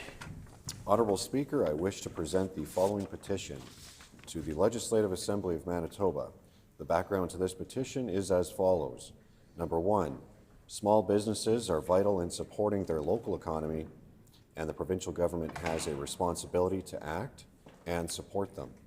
Number two, a recent increase in vigilantism shows that Manitobans do not trust this provincial government to fulfill its responsibility. Number three, more than half, 54%, of small businesses in Manitoba are impacted by crime. Property damage, theft, littering, and public intoxication are some of the crimes that affect most businesses, according to the Canadian Federation of Independent Business. There has been a 44% increase in shoplifting incidents over the last year. Number four, in order to combat this rise in crime, small businesses try, unaided, to implement various out-of-pocket security measures and safety training for their staff, and they face increasing costs when they incur property damage or theft. Number five, vandalism, break-ins, and other senseless acts cannot be accepted as a cost of doing business for businesses throughout Manitoba. And the provincial government must do more to ease the burdens small businesses are carrying with its catch and release justice system. Number six, failing to support small businesses is failing the Manitoba economy, failing Manitoba families, and failing Manitobans' dreams. Number seven, the security rebate program in place for homeowners and small businesses does not cover the real costs impacting businesses such as vandalism, property damage, and repairs. We urge the Legislative Assembly of Manitoba as follows: to urge the provincial government to support Manitoba small businesses through specific funding to reimburse the expenses and insurance deductibles that they incur as a result of crime. And this petition has been signed by Ann Wolfe, Tina Hildebrandt, Susan Peters, and many, many Manitobans.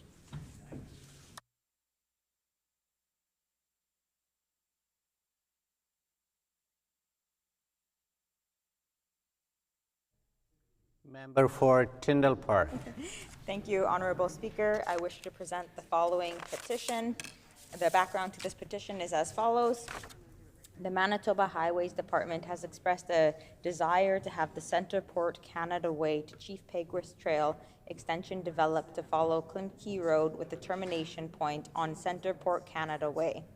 Number two, the proposed path would eliminate a portion of Little Mountain Park which abuts Klimkey Road, private residence, and the neighboring Little Mountain Sportsplex.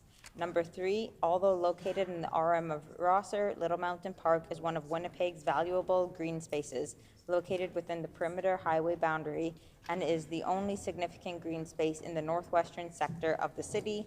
Number four, Little Mountain Park has been providing recreational opportunities and natural habitat for local wildlife since it was established in 1965. It contains a tall grass prairie ecosystem on a sensitive land complete with flora and fauna, and is a destination for tourists from all over.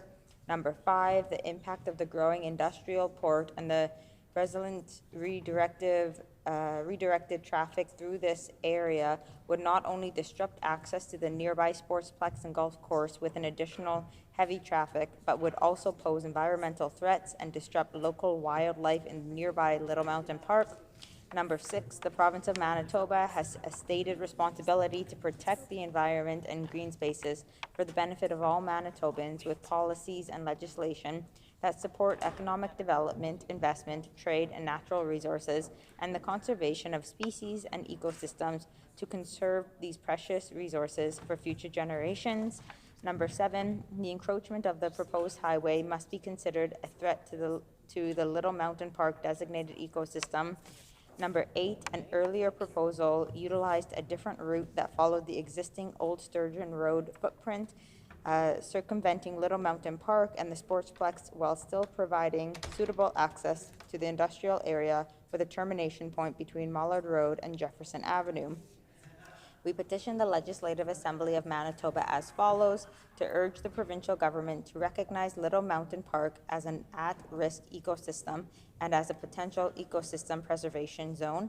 Number two, to urge the provincial government to recognize the impact of the proposed route on Little Mountain Park, the players' course, the neighboring Little Mountain Sportsplex, and the citizens and tourists who use and visit them.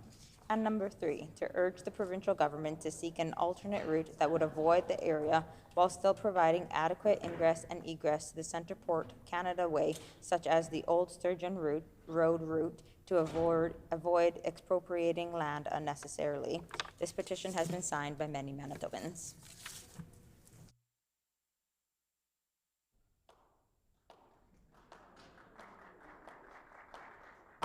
Member for Morden Winkler. Thank you, Honourable Deputy Speaker. Honourable Speaker, I wish to present the following petition. To the Legislative Assembly of Manitoba. The background of this petition is as follows. Number 1, thanks to the investment made under the previous PC provincial government as part of the Clinical and Preventive Services Plan, construction for the new Portage Regional Health Facility is well underway. The facility and surrounding community would greatly benefit from added diagnostic machinery and equipment, but specifically the addition of an MRI machine.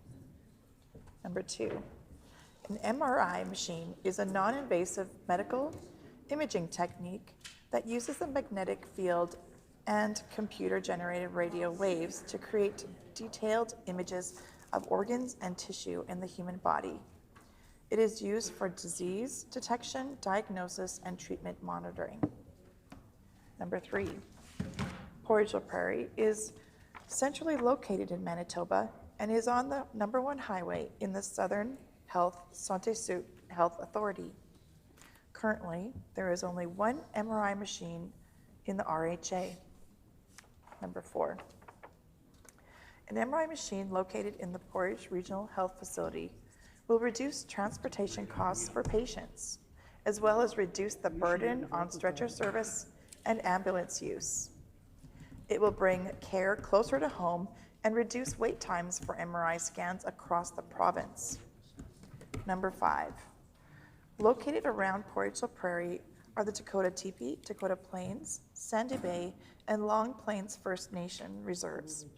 Indigenous peoples in Canada disproportionately face barriers in access to services and medical care. An MRI machine located in the Portage Regional Health Facility will bring care closer to their home communities and provide greater access to diagnostic testing. 6, located in close proximity to the new Portage Regional Health Facility is the Southport Airport. This aerodrome has a runway length that is more than adequate to support medical air ambulance services. This would provide the opportunity to transport patients by air from more remote communities to access MRI imaging services. Number 7, the average wait time for Manitobans to receive an MRI scan is currently 6 to 8 months. Having an MRI machine in the Portage Regional Health Facility would help reduce these wait times for patients by providing better care sooner. We petition the Legislative Assembly of Manitoba as follows. To urge the provincial government to support the investment and placement of an MRI machine in the Portage Regional Health Facility in Portage La Prairie, Manitoba. This petition has been signed by Diana McIntyre, Christine Tremblay, and Rebecca Blake, and many other Manitobans. Thank you.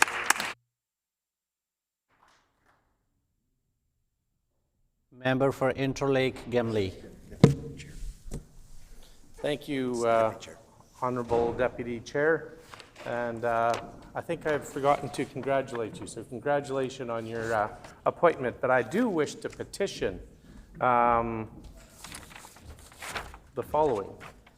To the Legislative Assembly of Manitoba. These are the reasons for the petition. 1, persons struggling with mental health as their sole condition may access medical assistance in dying unless Parliament intervenes. 2, suicidality is often a symptom of mental illness, and suicide is the second leading cause of death for Canadians between the age of 10 and 19. 3, There have been reports of unsolicited introduction of medical assistance in dying to non-seeking persons, including Canadian veterans, as a solution for their medical and mental health issues. 4, legal and medical experts are deeply concerned that permitting Canadians suffering from depression and other mental illnesses to access euthanasia would undermine suicide prevention efforts and risk normalizing suicide as a solution for those suffering from mental illness. 5,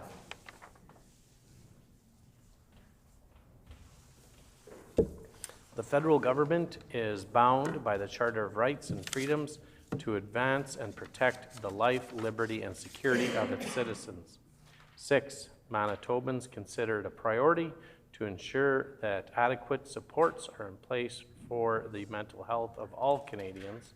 7, vulnerable Manitobans must be given suicide prevention counseling instead of suicide assistance.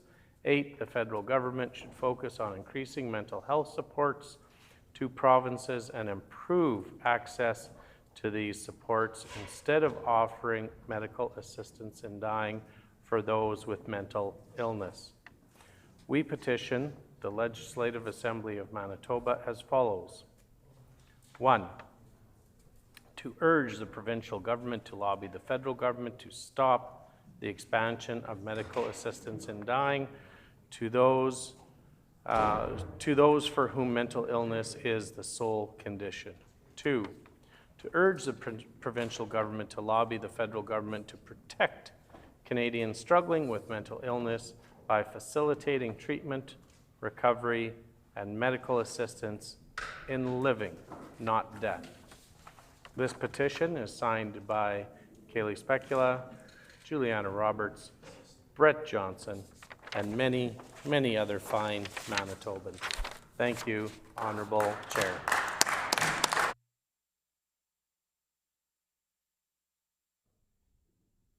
Member for Lakeside. Thank you, Honourable Deputy Speaker, and I wish to present the following petition to the Legislative Assembly of Manitoba, and the background of this petition is as follows. Number 1, as part of ongoing strategic infrastructure investments to the provincial highway network, it was announced in August 2022 that almost $70 million would be spent on upgrades to Provincial Road 227. Number 2, over 72 kilometers of PR 227 were to be paved, along with the repair or replacement of 3 bridges and multiple drainage works. Number 3, Reeves, mayors, councillors, and residents of the surrounding municipalities, cities, towns, and villages were ecstatic and overwhelmingly supportive of this plan. Number 4, the planned PR 227 was to connect Highway 16 with Highway 6, thus creating an alternative route to Highway 1. Number 5, PR 227 was to be part of Manitoba's Trade and Commerce Grid Initiative, an expanded grid of highways that can accommodate heavy commercial loading that will attract new industrial activity, reduce transportation costs, and optimize supply chain efficiency, which will benefit all Manitobans. Number 6, the 2023 multi-year infrastructure investment strategy is a 5-year, $4.1 billion investment in Manitoba's roads, highways, bridges, airports, and flood protection.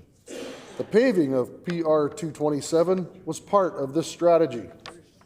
Number 7, the Minister of Transportation and Infrastructure has cut the PR 227 project, notwithstanding that the project appears in the multi-year infrastructure investment strategy and listed on the Manitoba Transportation and Infrastructure website as an active project. Number 8, additional keystone projects in the 2023 multi-year infrastructure investment strategy were the Winnipeg 1 Million Perimeter Freeway Initiative, the Lake St. Martin and Lake Manitoba outlet channels, and the twinning of the Trans-Canada Highway to the Ontario border. The actions of the NDP government now bring into question whether any of these projects will be completed as planned. We petition the Legislative Assembly of Manitoba as follows. Number 1, to urge the Minister of Transportation and Infrastructure to immediately restore funding to the PR 227 paving project. Number 2, to urge the Minister of Transportation and Infrastructure to commitment to Manitobans to carry out all of the projects as outlined in the 2023 multi-year infrastructure investment strategy in their totality, to the same scope and in accordance with already stated timelines. This petition has been signed by Joseph Upgang, Henry Hugan, and Tom Rouse, and many, many other Manitobans. Thank you, Honourable Deputy Speaker.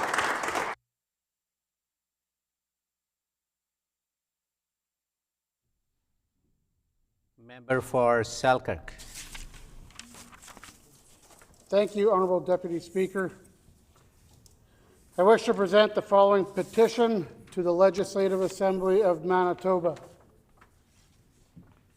The background to this petition is as follows. In 2022, according to Statistics Canada, there was an 11.4% increase in food prices.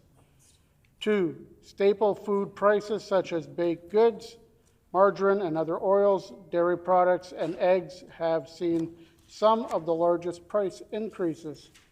3, agriculture and agri-food sectors combined contribute close to 10% of Manitoba's GDP. 4, there are increased costs added at every step of the process for Manitoba's agriculture producers.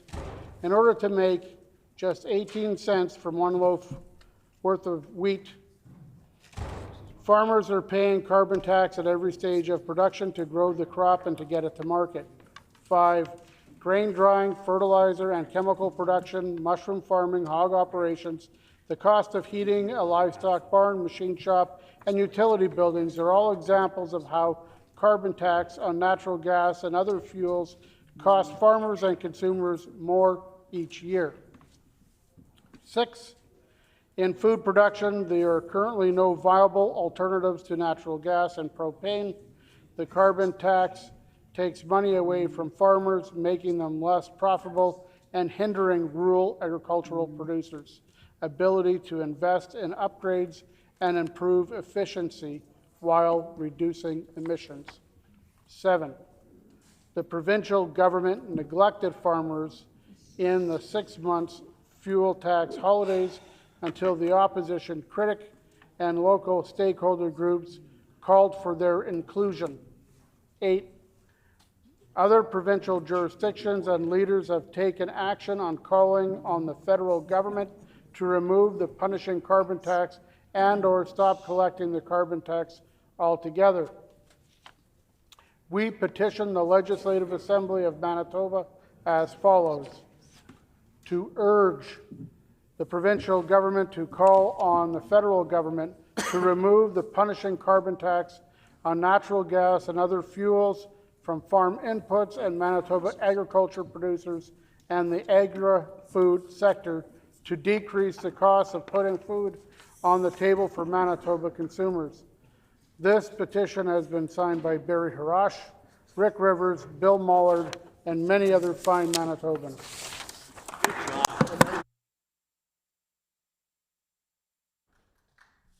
Member for Laverandery. Honourable Speaker, I wish to present the following petition. To the Legislative Assembly of Manitoba. The background to this petition is as follows. 1, the federal government has mandated a consumption-based carbon tax with the stated goal of financially pressuring Canadians to make decisions to reduce their carbon emissions.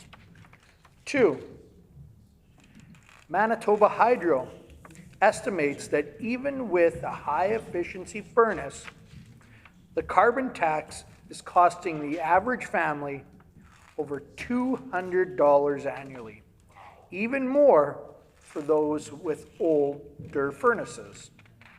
3, Home heating in Manitoba is not a choice or a decision for Manitobans to make.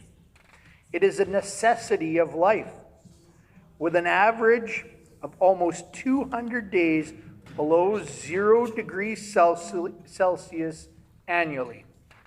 4, the federal government has selectively removed the carbon tax off of home heating oil in the Atlantic provinces of Canada, but has indicated they have no intention to provide the same relief to Manitobans heating their homes. 5, Manitoba Hydro indicates that natural gas heating is one of the most affordable options available to Manitobans, and it can be cost prohibitive for households to replace their heating source. 6, premiers across Canada, including in the Atlantic provinces that benefit from this decision, have collectively sent a letter to the federal government calling on it to extend the carbon tax exemption to all forms of home heating with the exception of Manitoba. 7, Manitoba is one of the only provincial jurisdictions to have not agreed with the stance that all Canadians' home heating bills should be exempt from the carbon tax. 8, provincial leadership in other jurisdictions have already committed to removing the federal carbon tax from home heating bills. We petition the Legislative Assembly of Manitoba as follows: to urge the provincial government to remove the federal carbon tax on home heating bills for all Manitobans to provide them much needed relief. This petition has been signed by Candace Narth, Landon Hudson, Charlene Nickel, and many, many other Manitobans.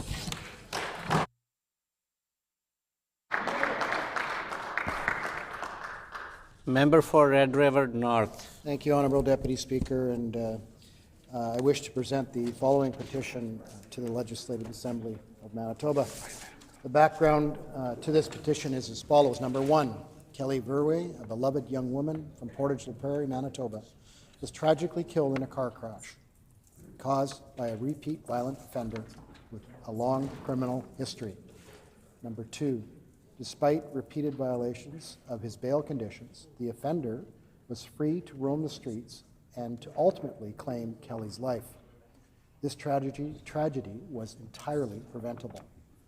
Number 3, while the criminal code falls under federal jurisdiction, provinces have been given the responsibility for the administration of justice, allowing for meaningful provincial action on bail reform to ensure public safety. Number 4, other provinces have taken proactive steps to strengthen bail enforcement, but Manitoba has not used all the available tools to address this issue effectively. Number 5, the provincial government has the ability and the responsibility to advocate for and implement measures that protect its citizens by ensuring that repeat violent offenders are not released into our communities without proper safeguards. Number 6, immediate action is required to close gaps in the justice system that allow dangerous criminals to remain free, which puts innocent Manitobans at risk. We petition the Legislative Assembly of Manitoba as follows. Number 1, to urge the provincial government to take immediate and decisive action on bail reform to address serious defects in enforcement by utilizing all available provincial mechanisms to strengthen warrant enforcement, increasing bail supervision, and imposing release of offenders, thus ensuring that repeat violent offenders are held accountable and that public safety is prioritized over leniency. And number 2, to urge the provincial government to lobby the federal government to immediately repeal provisions of the criminal code that allow for continued victimization of law-abiding Manitobans while granting repeat offenders additional rights. This petition is signed by Shelley Best, Madison Zurich, Brighton Webb, and many, many more Manitobans.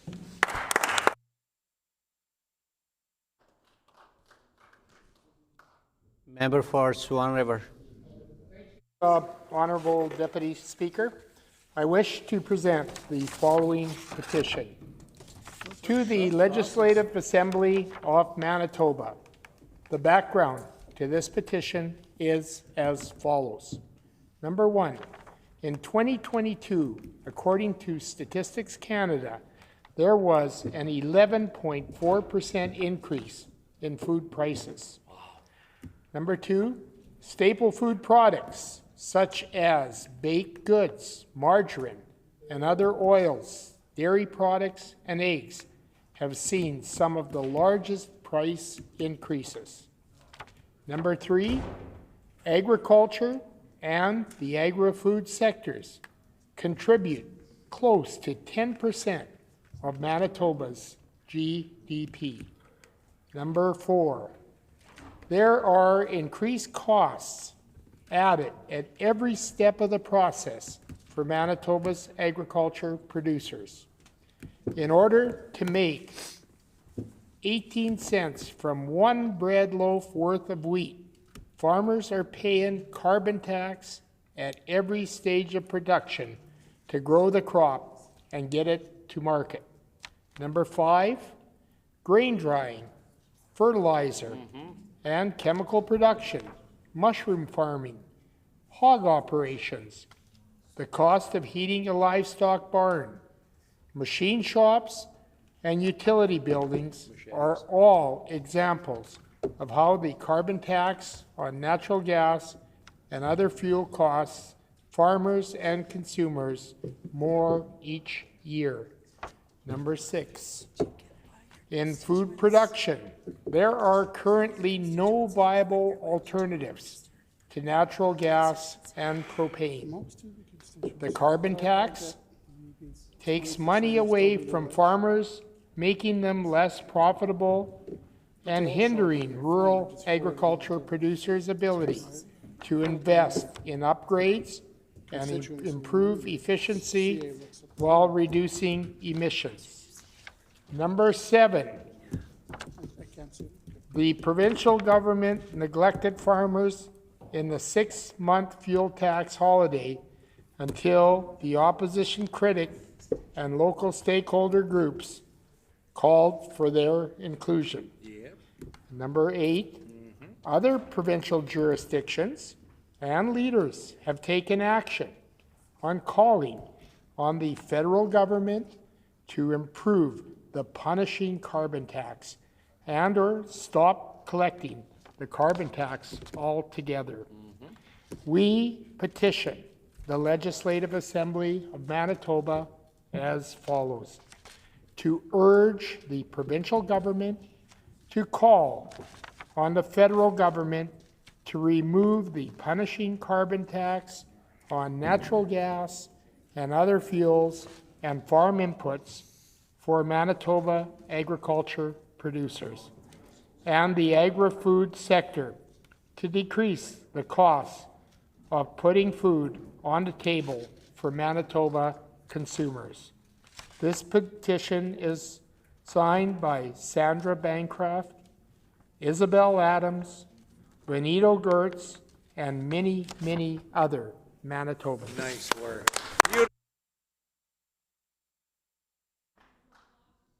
Member for Churchill Mountain. Thank you, Honorable Deputy Chair. I petition I petitioned the following petition with the Legislative Assembly of Manitoba.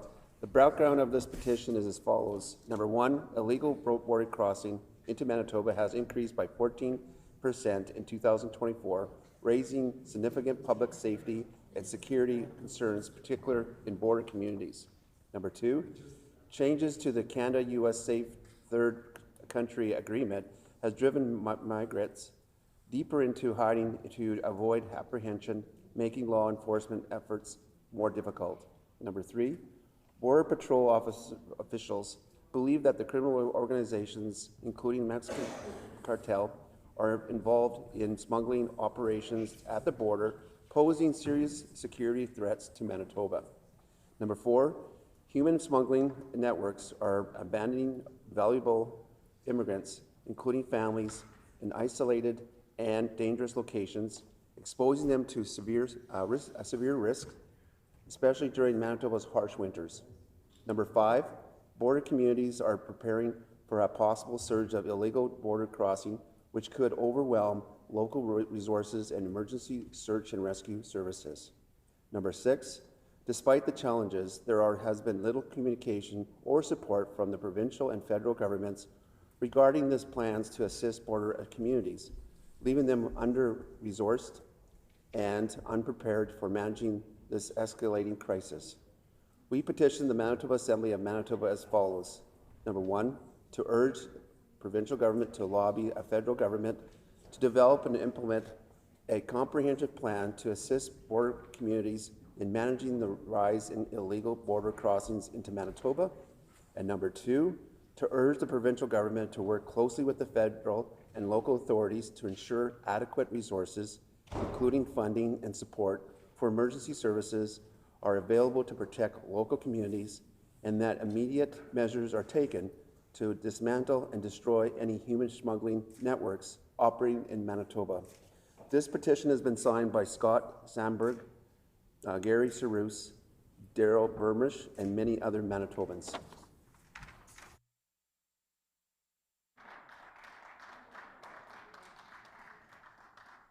Member for Riding Mountain.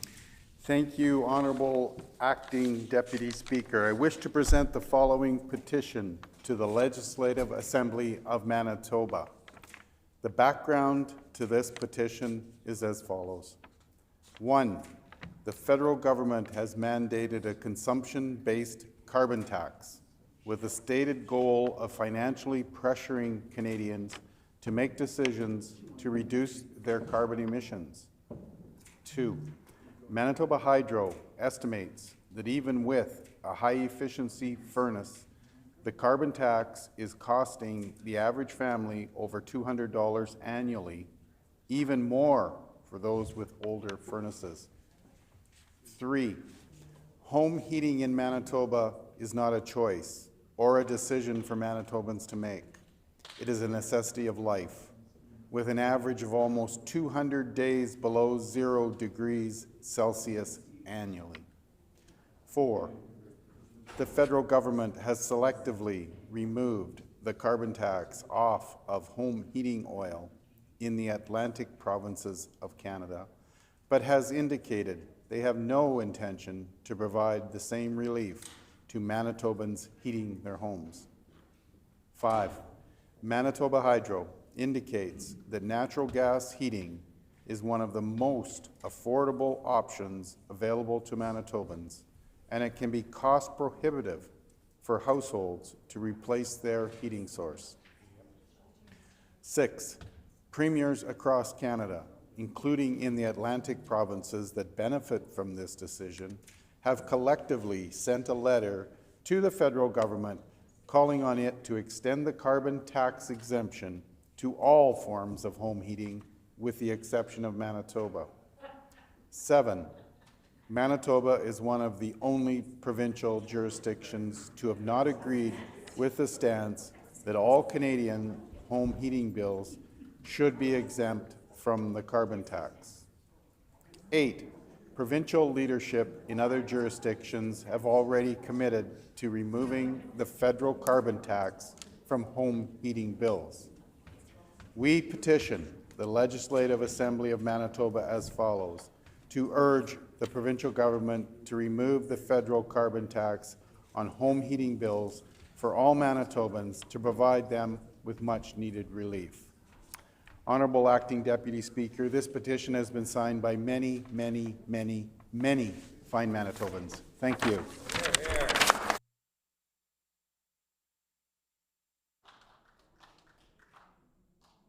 No more petitions, grievances,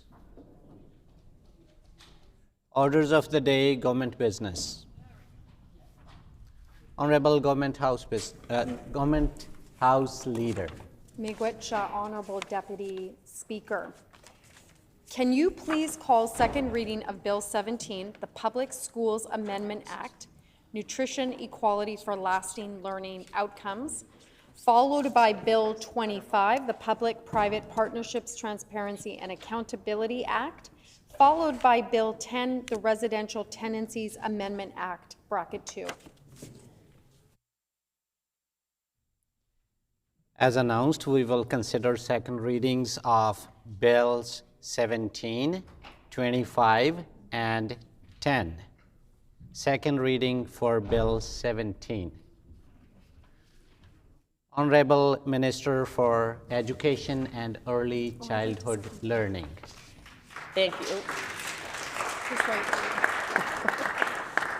Thank you, Honorable Deputy Speaker. I move, seconded by the Honorable Minister of Families, that Bill number 17, the Public Schools Amendment Act, Nutrition Equality for Lasting Learning Outcomes, loi modifiant la loi sur les écoles publiques, équité alimentaire pour un apprentissage durable, now be read a second time and be referred to a committee of this House. Her Honor, the Lieutenant Governor, has been advised of the bill, and I table the message.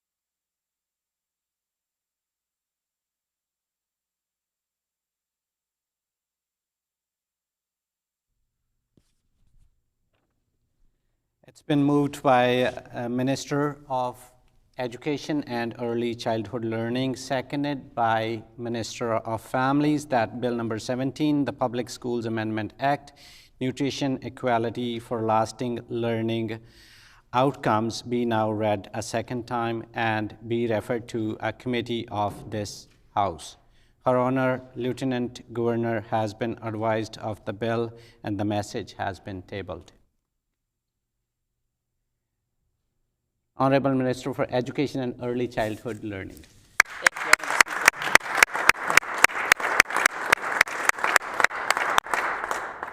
Thank you, Honorable Deputy Speaker. It is my privilege to rise today to do the second reading of Bill 17, the Public Schools Amendment Act, Nutrition Equality for Lasting Learning Outcomes, or NELO's law. So I want to start my remarks today by acknowledging our dear friend, our colleague, the former Minister of Education and Early Childhood Learning and the MLA for Transcona, Nello Altamare. And Honorable Deputy Speaker, it is an honor and a privilege to serve in this role and to introduce this bill. But Honorable Deputy Speaker, I wish that it was Nello that was here today to introduce this bill and to enshrine the legacy that was his work, which is the Universal Nutrition Program. And I know that I know that everyone on our team, and in fact everyone in this chamber, has and had a great deal of respect for Nello Altamare, and I hope that we can respect his legacy and that we can come together as an assembly and have unanimous support for this bill, which is ultimately about feeding children. Nello's life work as an educator impacted the lives of so many students and educators in the River East Transcona School Division and across the province. As opposition critic, Nello championed an accessible and equitable learning experience for all Manitoba children. And as minister responsible, he spearheaded many important initiatives, including our government's $30 million Universal Nutrition Program.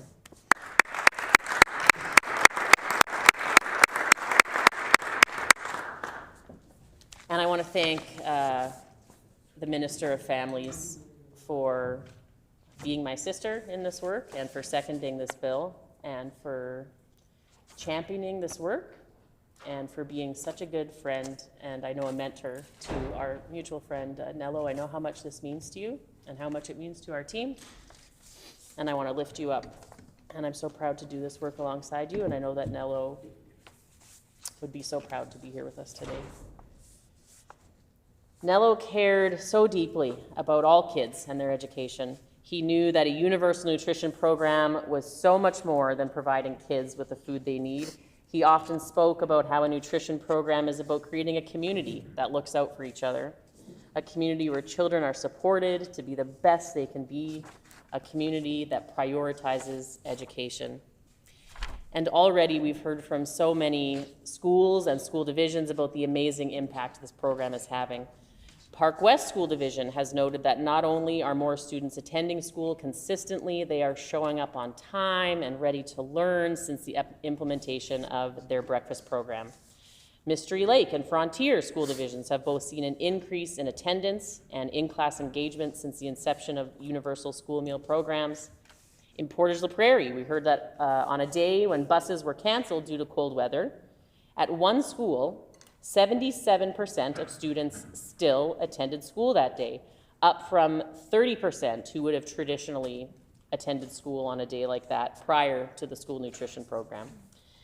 Metro divisions here in the city have told us that this funding has been transformational and that the number of students being served continues to grow. This proves what Nello already knew and what Nello taught all of us, that food is not only essential for students' health and well-being, but also their success in the classroom. When we talk about the Universal Nutrition Program, that's why we talk about it as generational change. And we heard our Premier talk about that just today in question period. The Universal Nutrition Program, Nello's Law, is and will continue to create generational change for years to come. And I'm so very proud to stand here and bring this bill forward today. For far too long, food insecurity has been a barrier for many Manitoba children and has prevented many students from succeeding in their studies. Our government believes that no child should have to learn on an empty stomach. Research has long shown that well-fed students show an increase in life skills and are better focused in the class, and they're more on track for high school graduation. Nello was a lifelong educator. His willingness to learn from not just experts, but also children is what made him such an amazing person. And that's why the Universal Nutrition Program is a quintessential Nello policy. It listens to experts, but it puts kids first. Manitoba's Universal Nutrition Program is the first of its kind in Canada, and even inspired the federal government to follow suit and fund a national school food program, Honourable Speaker. So not only has Nello's leadership made a difference here in our province, the beautiful province of Manitoba, but Nello's Universal Nutrition Program is changing the lives of children across our beautiful country.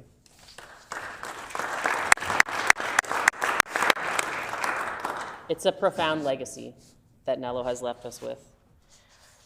And our government is continuing on with Nello's legacy in education. We know he would have been proud of Budget 2025, which includes more than $67 million of an increase for school funding.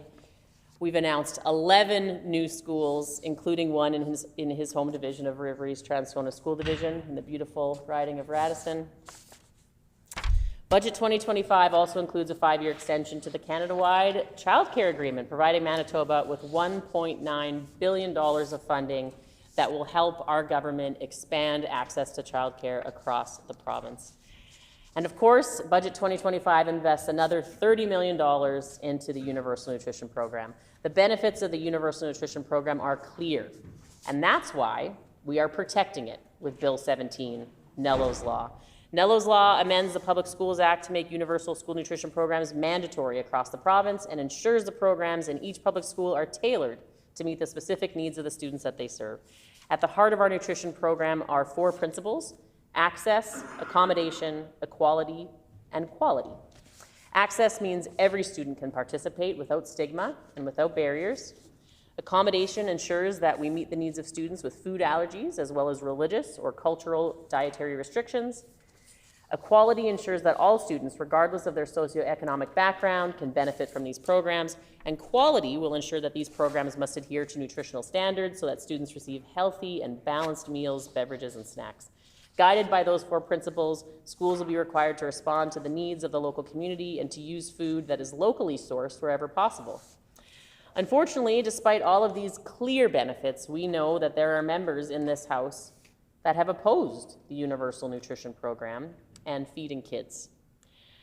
Just this last fall, the leader of the opposition said in this very chamber that sandwiches, fruit, vegetables, milk, and more are, quote, not a real meal for kids, unquote.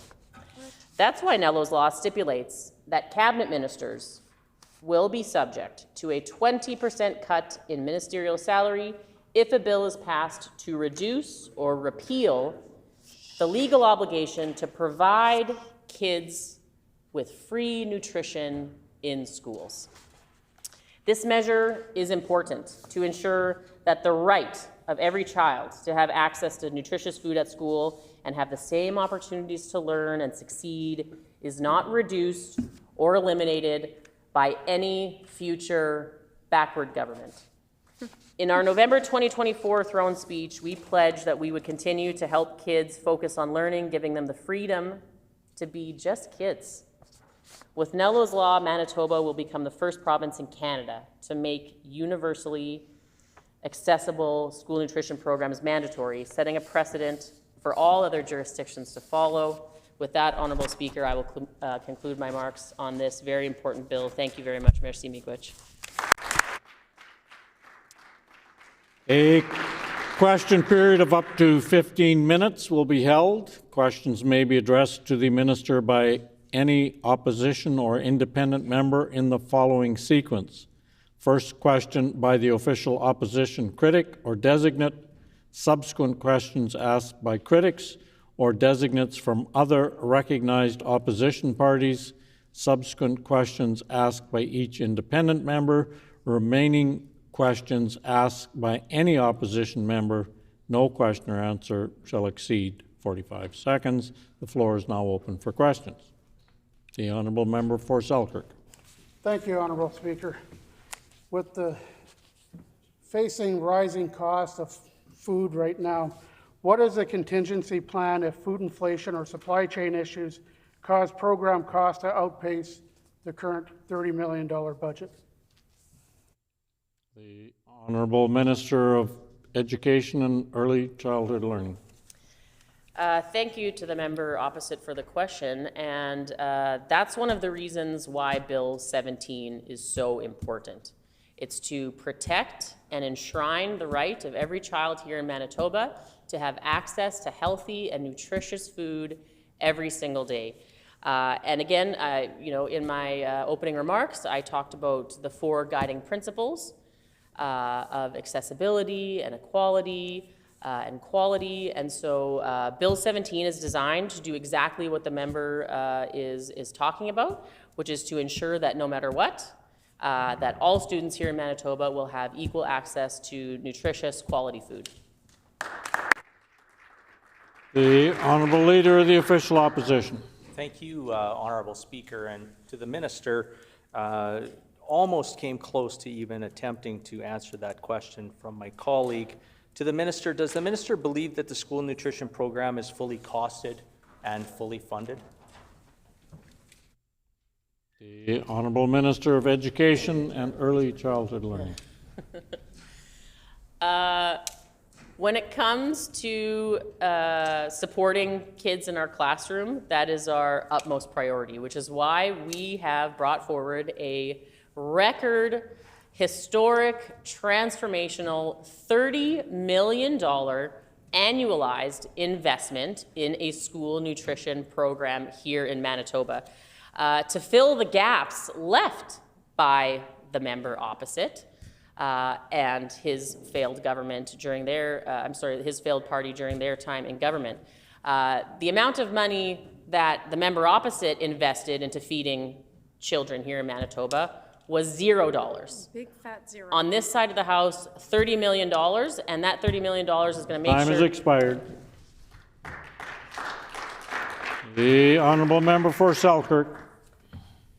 How will the government ensure transparency and accountability for outcomes?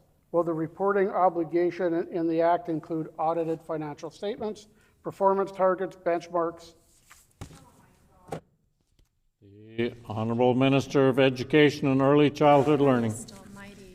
Yeah, thank you for the question. And again, there are already annual reporting requirements required here in Manitoba, where school divisions have to report on the Universal Nutrition Program. And while that data is still being collected, it will be reported to us in October. And will be released in the next report. We're already hearing, again, from school administrators, from school trustees, about the incredible impacts that this Universal Nutrition Program is already having. I would urge the member opposite to get out into the schools in his community and ask them how their students are being supported and the amazing outcomes that are already happening in schools, including Member's time has expired. The Honourable Leader of the Official Opposition. Thank you, Honourable Speaker, and I see that the Minister doesn't really want to take that jovial, come-together, kumbaya type of moment here in the Ledge on Bill 17, Nello's Law. Order. Has the NDP truly created a universal school food program? Then how come in the December 2024 report, only 32% of Manitoba's students have actually accessed the program? The Honourable Minister of Education and Early Childhood Learning. The report that the member opposite is referencing concerns a time in which his party was in government. You guys were in government. That's the truth. So thank goodness that 33% of those children were receiving food thanks to the good work of organizations around Manitoba, philanthropic, not-for-profit, community-based organizations that are committed to delivering food for kids in the classroom. That's what children were relying on prior to the election. They were relying on the goodness and the goodwill of the nonprofit sector here in Manitoba. Thank goodness there's new leadership here in Manitoba, and we have a government now that sees the value in feeding children. I would love to know if the member opposite sees value in feeding children. Time has expired. The Honourable Member for Selkirk. What is the projected number of students that will be receiving the much-needed nutrition under this program? The Honourable Minister of Education and Early Childhood Learning. Our Universal Nutrition Program ensures that every child in Manitoba who needs access to food during their school day will have access to that food. That's exactly what it was designed to do. It's designed to help the children most in need. That is what our government is focused on, is helping Manitobans that, if you are in Manitoba, the Premier has talked about this, if you live in Manitoba and if you're willing to commit your life, if you're a student that wants to do well in the classroom and succeed in your life, we're going to give you that hand up. And that hand up includes the Universal School Nutrition Program. The Honourable Leader of the Official Opposition. Well, I see, Honourable Speaker, that the Minister has one cheerleader over there in regards to her answers, but it's unfortunate she continues to put misinformation on the record, Honourable Speaker. Honourable Speaker, the obligation to report on the school's nutrition program was actually established in May of... Order, please. The Honourable Minister of Families will come to order. The Honourable Leader of the Official Opposition.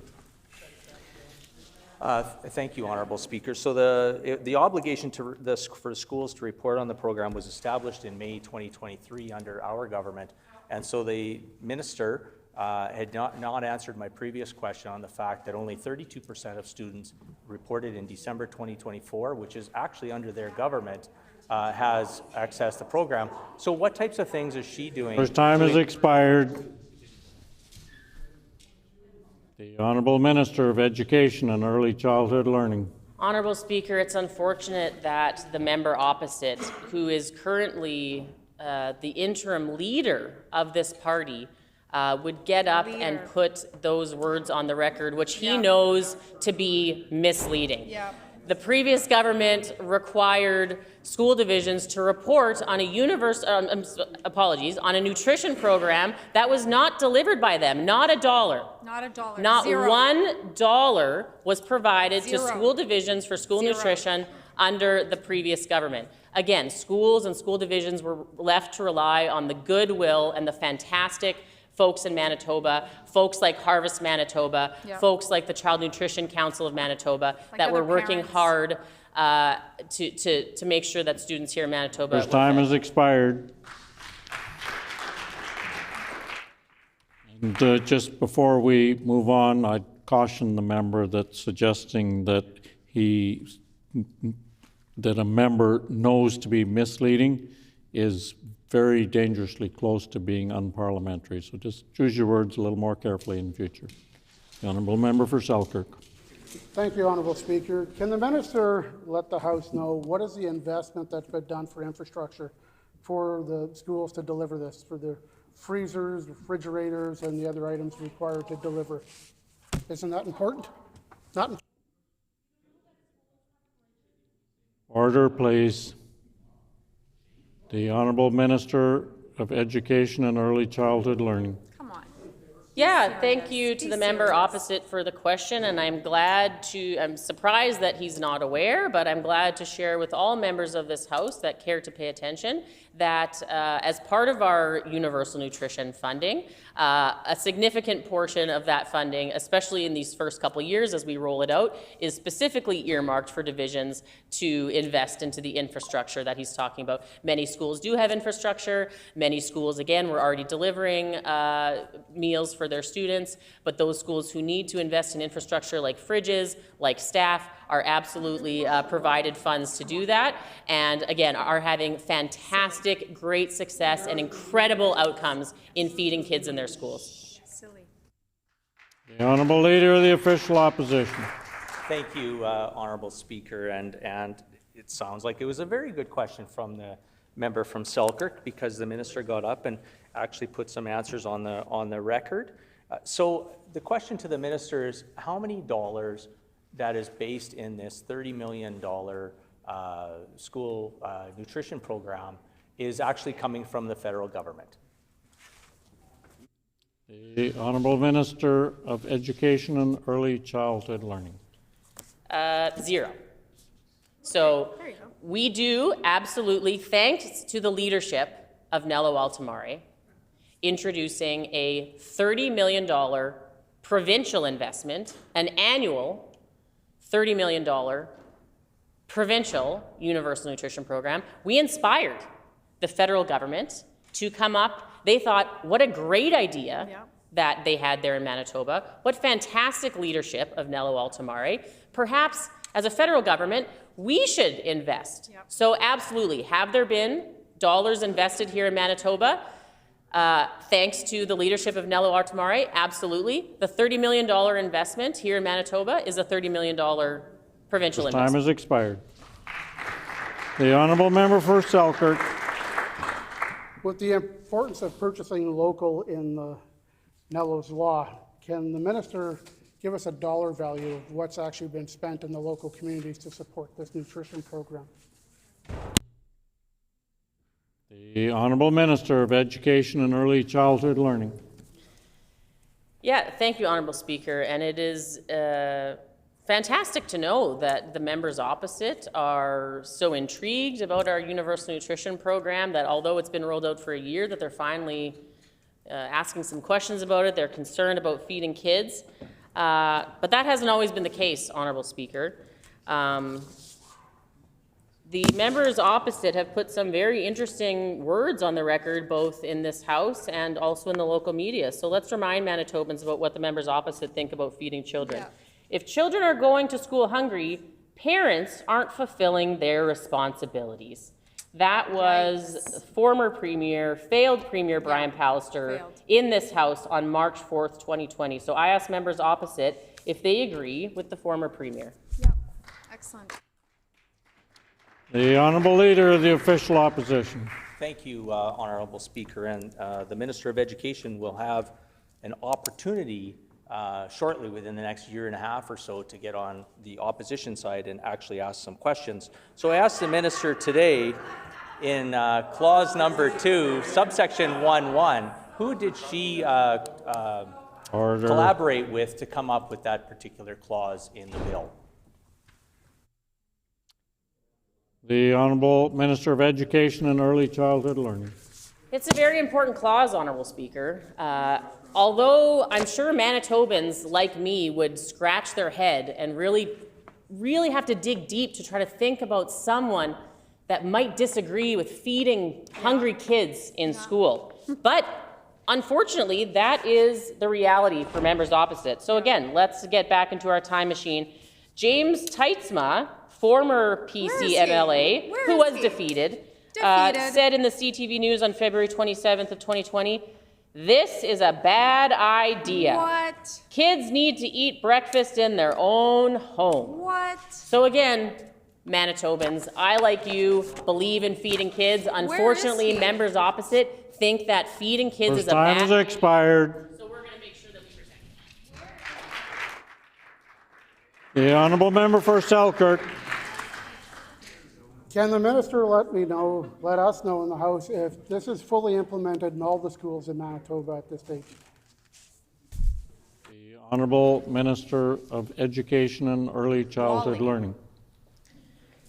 Thank you, Honourable Speaker, and thank you to the leadership of former Minister of Education, Nello Altamare. Every child in Manitoba who needs access to a healthy meal in school has that access today. Yeah. Yay. The Honourable Leader of the Official Opposition. So, Honourable Speaker, it's obvious that the minister doesn't know the answers to the questions that we're trying to put forward. It's unfortunate that the the clause that I mentioned, she dodged the question. It's okay. She'll have the opportunity over this second reading, plus committee, plus third reading, to educate herself on the bill that she brought forward, Honourable Speaker. And it's unfortunate. Order, please. The Honourable Minister of Families will come to order. The Honourable Leader of the Official Opposition. Thank you, Honourable Speaker. So I guess really in the big picture, Honourable Speaker, the 70 cents a day for students, is that to go to those infrastructure components that the minister mentioned earlier in her answer to my good friend and colleague, the member from Selkirk? The Honourable Minister of Education and Early Childhood Learning. Thank you, Honourable Speaker. And again, the member opposite, while he stands in his place and feigns some sort of interest in caring for children or feeding them, what he's doing right now, Honourable Speaker, is heckling our members. He's mansplaining education to me. He won't stand in his place, Honourable Speaker, and apologize to kids in Manitoba that he refused to feed. Under his watch, Honourable Speaker, the children that we are feeding today, sat in their desks hungry every day, while this failed education minister defended a government that said feeding kids was a bad idea. Will he stand in his place today and apologize to hungry... Time has expired. And the time for question period has expired. The floor is open for debate. The Honourable Leader of the Official Opposition. Thank you, Honourable Speaker, and it gives me great pleasure to stand today and put a few words on the record in regards to Bill 17, the Public Schools Amendment Act, also known as Nello's Law. And it's unfortunate that this minister and Manitobans today witnessed the sheer anger coming from this minister, Education and Early Childhood Learning Minister, Honourable Speaker, who unfortunately, I take a look across all their benches, the NDP's benches, and there is many people there that I personally think, and I've got to know a few of them, would have made a good education minister, Honourable Speaker, and not one to take partisan shots Honourable Speaker, when they get up on such an important bill to not only Manitobans, but also to students themselves. We on this side of the House, Honourable Speaker, despite what the member for St. John's or the Minister of Education has to say, absolutely believes that feeding kids, feeding students is an important thing to do. As a teacher myself of over 17 years, Honourable Speaker, we know that students on a day-to-day basis learn better when their tummies are full. And so I know that the member for St. John's, Honourable Speaker, wants to get up and put a few words on the record. But, you know, much like the Education Minister, who I believe put on this very important bill, I would like to actually talk a little bit about the original sponsor of this bill, Nello Altamari, who was a teacher, and he was a great advocate for education, both in opposition and in government, Honourable Speaker. And again, Honourable Speaker, it's unfortunate that I'm getting heckled from the Minister for Families, who has her own department issues, and the Minister for Education, who has her own department issues, Honourable Speaker.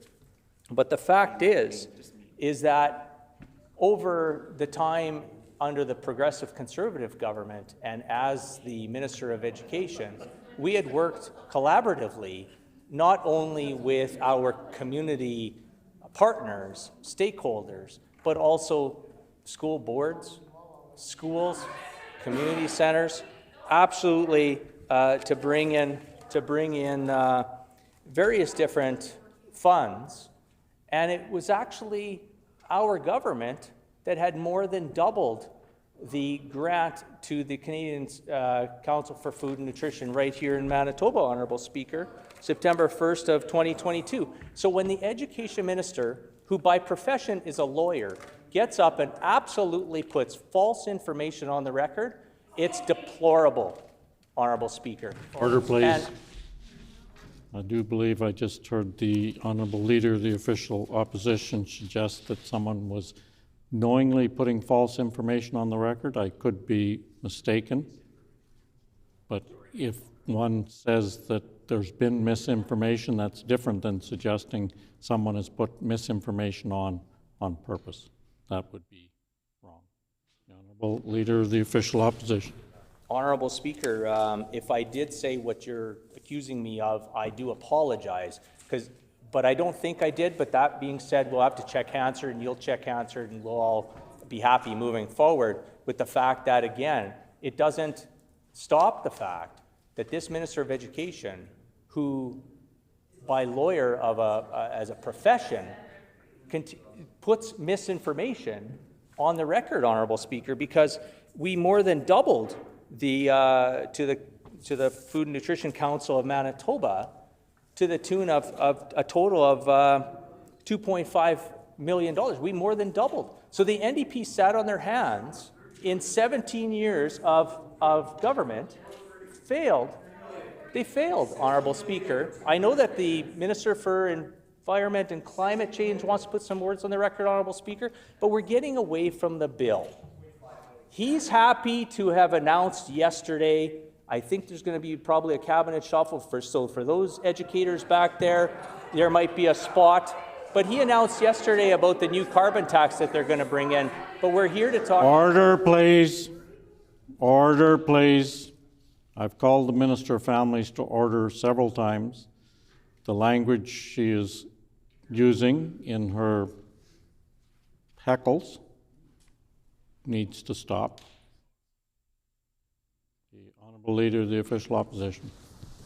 Thank you, Honourable Speaker, and once again, I appreciate your guidance. I mean, again, we on this side of the House absolutely believe that kids should be going to school with a full tummy, and we know that even myself, being an educator, and many educators across the way, and the NDP benches, know the benefits of having those snacks or meals or both as the definition. So I'm actually answering my question to the minister, so the minister knows for future that the actual clause in number 2 is the question that I asked. And the Minister of Families is saying how gross. Well, Order. Honourable Speaker, I agree with her. I think her Premier has said and put things on many times on the record, gross things, Honourable Speaker. But these are his words. And whatever she is doing as the government House Leader to disrupt the flow of what's happening in the government and their turmoil that they were having yesterday and continue to have on a day-to-day basis, she will have to answer to him. And I'm assuming again, Honourable Speaker, so the Minister for Environment and Climate Change announced the carbon tax yesterday. I'm assuming there's going to be a... Order, please. I would suggest that the Leader of the Opposition bring his comments back to the bill we're discussing. The Honourable Leader of the Official Opposition. Thank you, Honourable Speaker, and again, thank you for your guidance. And if I was allowed to actually continue speaking about the bill instead of being heckled from the people that you've already named, Honourable Speaker, it would be beneficial to us all, because I think that there is quite a few things that we can add to this debate. So I think the member for over there, whatever constituency that is, maybe they're hoping to be shuffled in the next cabinet shuffle into a position, and I think they are looking at their spot. So Clause 2, Honourable Speaker, is the nutrition program, and the definition is, and it means a school program that provides meals or snacks or both to pupils each and every day. Well, we've got nearly 700 schools, public schools, in this great province of ours, Honourable Speaker. That's almost, which has about 220,000 students attending school on a day-to-day basis. And the NDP's current report on who's actually accessing the food and nutrition program is roughly about that 32, 33. Now, there will be more and more students taking the schools up on those, but we know that it's landed solely on the school divisions and then to be brought forward by school principals to make sure that that's being brought forward. So some of the pomp and circumstance that this minister is trying to bring forward is unfortunate, and she's trying to take credit for a lot of the work that her predecessor did. Matter of fact, not all the work he did, but majority of the work that he did. I know, Honourable Speaker, that the member for St. Boniface, I don't know, Honourable Speaker, they're going to have lots of opportunity to get up and put some words on the record. I'm able to put some words on the record, and I'm glad that, I'm able to do that. Matter of fact, words on the record, I know that the Minister of Education actually had unlimited time to talk about a whole lot of great things, not only about this bill, but about her predecessor, Nello Altamare. But she spoke for roughly 7 minutes. I think she spoke for about a minute longer than their Premier did on their budget yesterday, Honourable Speaker. And so when we talk about the budget, I don't believe he really mentioned a whole lot of this. I know that the Education Minister, she had unlimited time to put things on the record. She chose not to. She chooses now to chime in from her chair. I guess she'll have another opportunity to say a few words at committee, Honourable Speaker. She'll have another opportunity at third reading, because we are in favour of this bill. We're in favor of this bill because we, on this side of the House, put concrete, factual information on the record, as opposed to this Education Minister that puts misinformation on the record. As I said, the NDP sat on their hands for 17 years. And when the initial school nutrition program came out, roughly the early 2000s, Honourable Speaker, the NDP funded it to a certain degree to get it going, and then they cut the ribbon. They showed up for photo ops, as they continue to do even now in government, and then they forgot about them. They totally forgot about them when we had to talk about the Child Nutrition Council. And in the Child Nutrition Council report, and I had many conversations with them, Honourable Speaker, they had been asking the former Selinger government for years and years and years for an increase to their funding. Nothing, nada, zilch, nothing. It was deplorable. And then in 2022, we had a conversation with the Child Nutrition Council of Manitoba and increased their funding. And you know what? Good on the former Education Minister, Nello, for bringing forward not necessarily the idea, but to get it across the finish line, because I know that the Premier himself couldn't have thought of that, so the former Education Minister did. And I do want to talk about a couple initiatives. I know that the Minister of Education is upset with the fact that the former Education Minister and Early Childhood Learning Minister, Nello Altamar, the MLA for Transcona, she's upset with the fact that we actually got along. And that's all I'm hoping for, Honourable Speaker, is that we can just get along, because at the end of the day, Honourable Speaker, we're all here to make sure that our students, that the students in Manitoba, whether they're in the public school system, independent school system, homeschooling, are all going to benefit, grow up through the K-12 education system, go to post-secondary, get a job, stay in Manitoba, and benefit our economy, Honourable Speaker.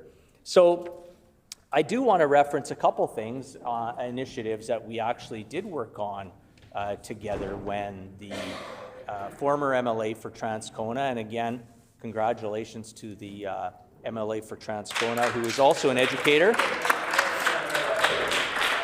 Yeah, that's right. Yeah, and I've congratulated her on a few occasions, so that is good. It's nice to see her take her place, another educator in this chamber. So when Nello was the education critic, we worked on things like respect in schools.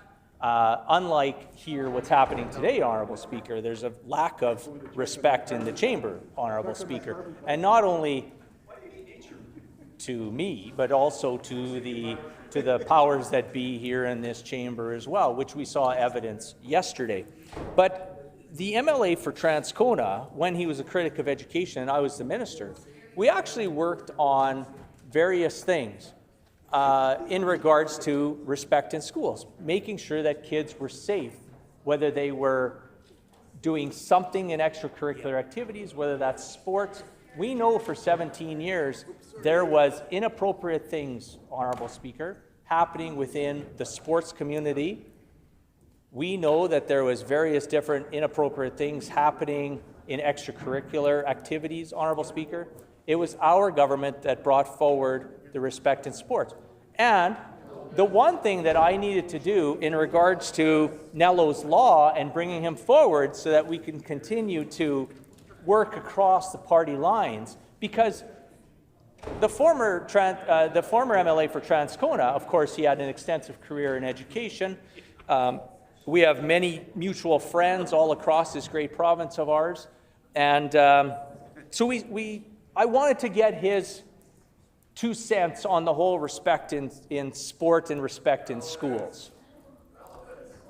Honourable Speaker, the member for St. Boniface is asking relevance. Well, right in the title of this bill, which he is so sitting in his chair and being disrespectful, Honourable Speaker, when we're talking about the MLA for Transcona. I'm just trying to tell a little bit of a story on how some of these ideas had come to fruition. And we're celebrating the fact that students are having food on a day-to-day basis, and that the Minister of Education feels that it's okay that the pittance of money that they have put into the program is funding.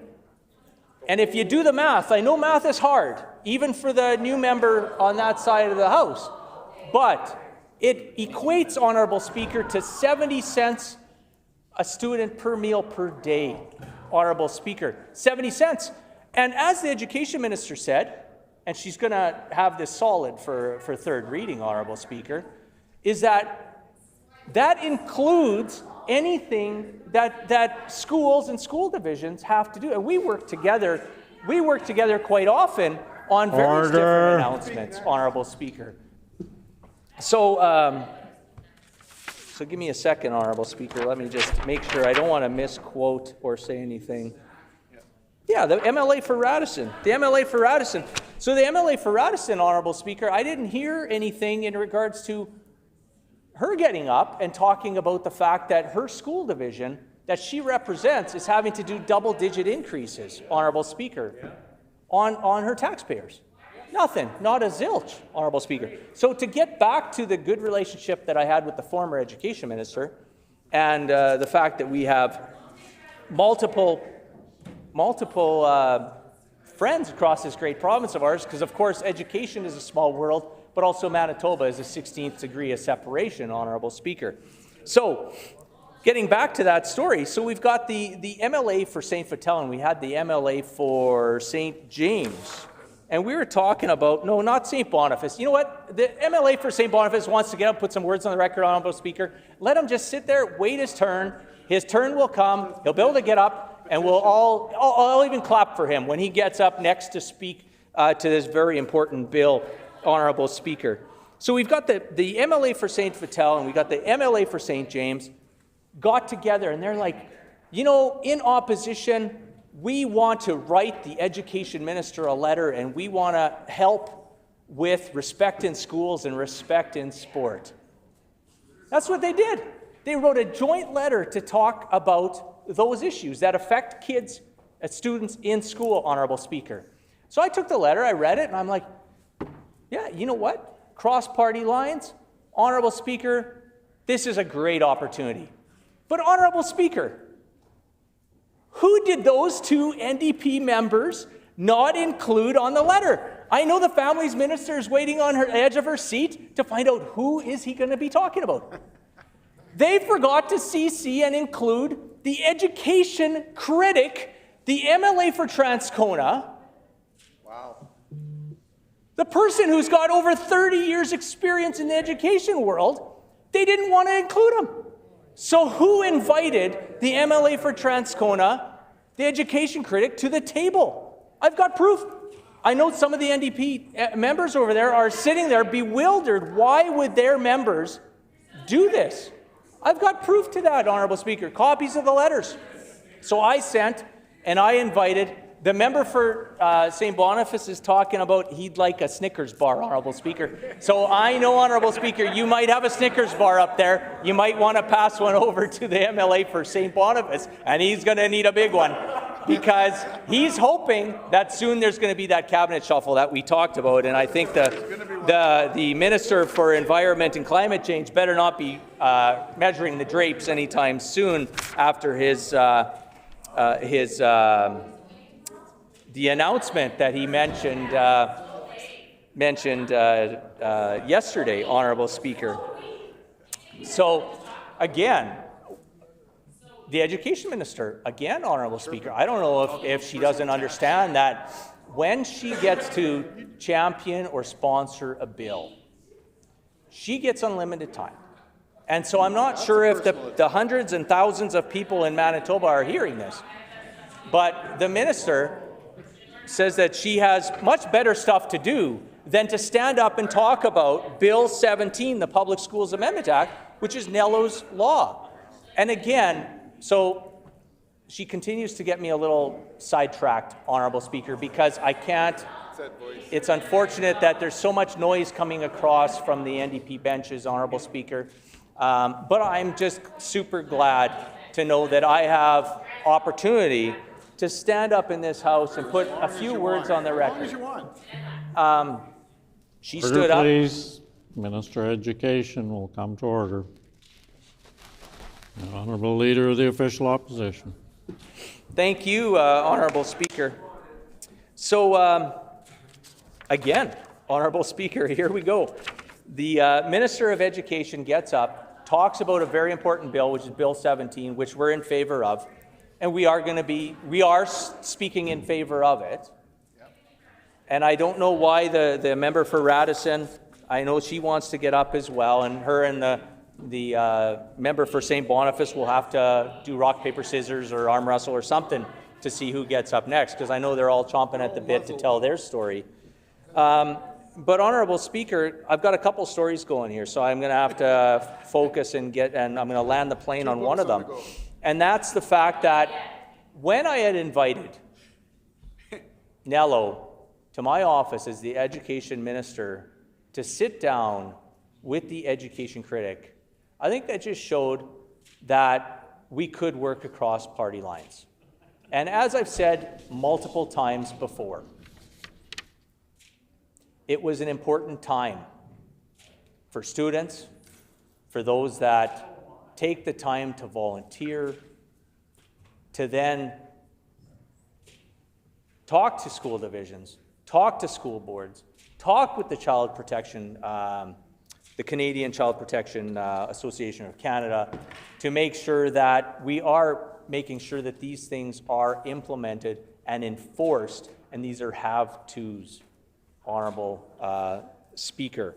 So again, I think that the education minister, the former education minister, the former MLA for Transcona, and the member for St. Vital, and the member for St. James actually got together, and I think they had to have a breaking bread type of ceremony where the former MLA for Transcona had to say, well, why did you guys exclude me from your invite letter to talk with the education minister when I'm the education critic?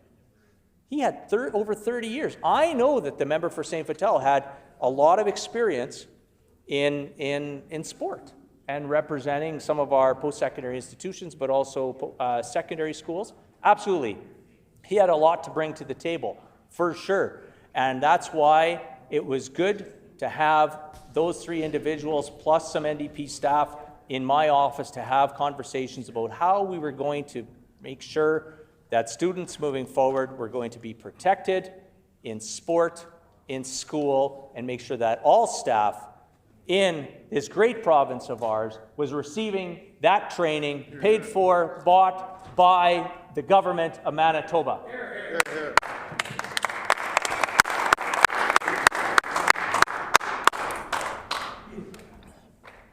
So that's sort of it for that story, Honourable Speaker.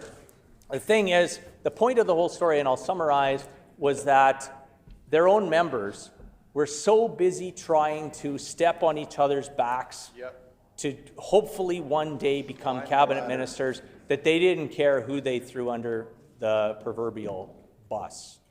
But again, in sheer progressive conservative manner, we reached across the aisle. I had the pleasure of reaching across the aisle, coming together with those members and strengthening our education processes and policies moving forward, Honourable Speaker. So we get to talking about, I know the education minister talked about how that there's absolutely $0 of federal dollars in this plan,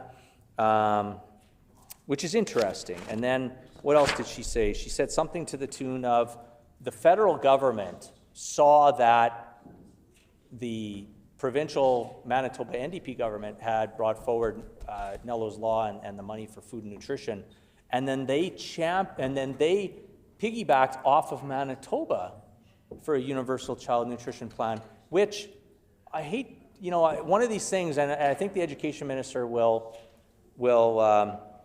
do this as her time rolls along in this chamber, and I have no doubt that this minister will serve in this chamber, for the next year and a half or a couple of years until the next election, Honourable Speaker. But actually, the federal government, Honourable Speaker, was talking about the Universal Child Nutrition Plan way back in the summer of 2022, under at that time a federal minister that was in charge of early childhood education, Honourable Speaker. Matter of fact, we had that discussion in British Columbia, just outside of Vancouver in Burnaby, Honourable Speaker, and we were talking about that as education ministers all across this great country of ours, and we were talking about that, and so that was well in the plans far before this minister was even thinking about potentially running to become an MLA. But I'm glad that she continues to stand up and that she just continues to stand up. And every time she stands up, there's more misinformation put on the record, Honourable Speaker. So that's good. So I encourage her, next time she has the opportunity, to put more than 6 or 7 minutes on, which is, again, about 1 minute more than what their premier put on the record for their budget, Honourable Speaker. So we continue to sort of, now, Honourable Speaker, it seems like the Minister of Agriculture wants to get up and talk, but honestly, Honourable Speaker, we've heard questions from our side. The only answers we continue to get from that Minister of Agriculture is something to the tune of Crown lands, so it wouldn't necessarily fit with his diatribe and his talking points that he has memorized, Honourable Speaker. I truly believe that the member for Dauphin has memorized the Crown lands speech that he has, which would not necessarily fit with talking about Bill 17, the Public Schools Amendment Act, Nello's Law. So again, to recap, so we've got almost 220,000 students, Honourable Speaker, enrolled in Manitoba schools as of September of 2023. That's the latest public data, by the way, so those of you that are keeping track at home. So then we talk about the $30 million provincial investment, which works out to approximately $136 per student per year. Wow. You want me to repeat that? Okay, I got that. 220,000 students enrolled in the province September 2023. And I know that the Minister for Housing and Mental Health, Addictions,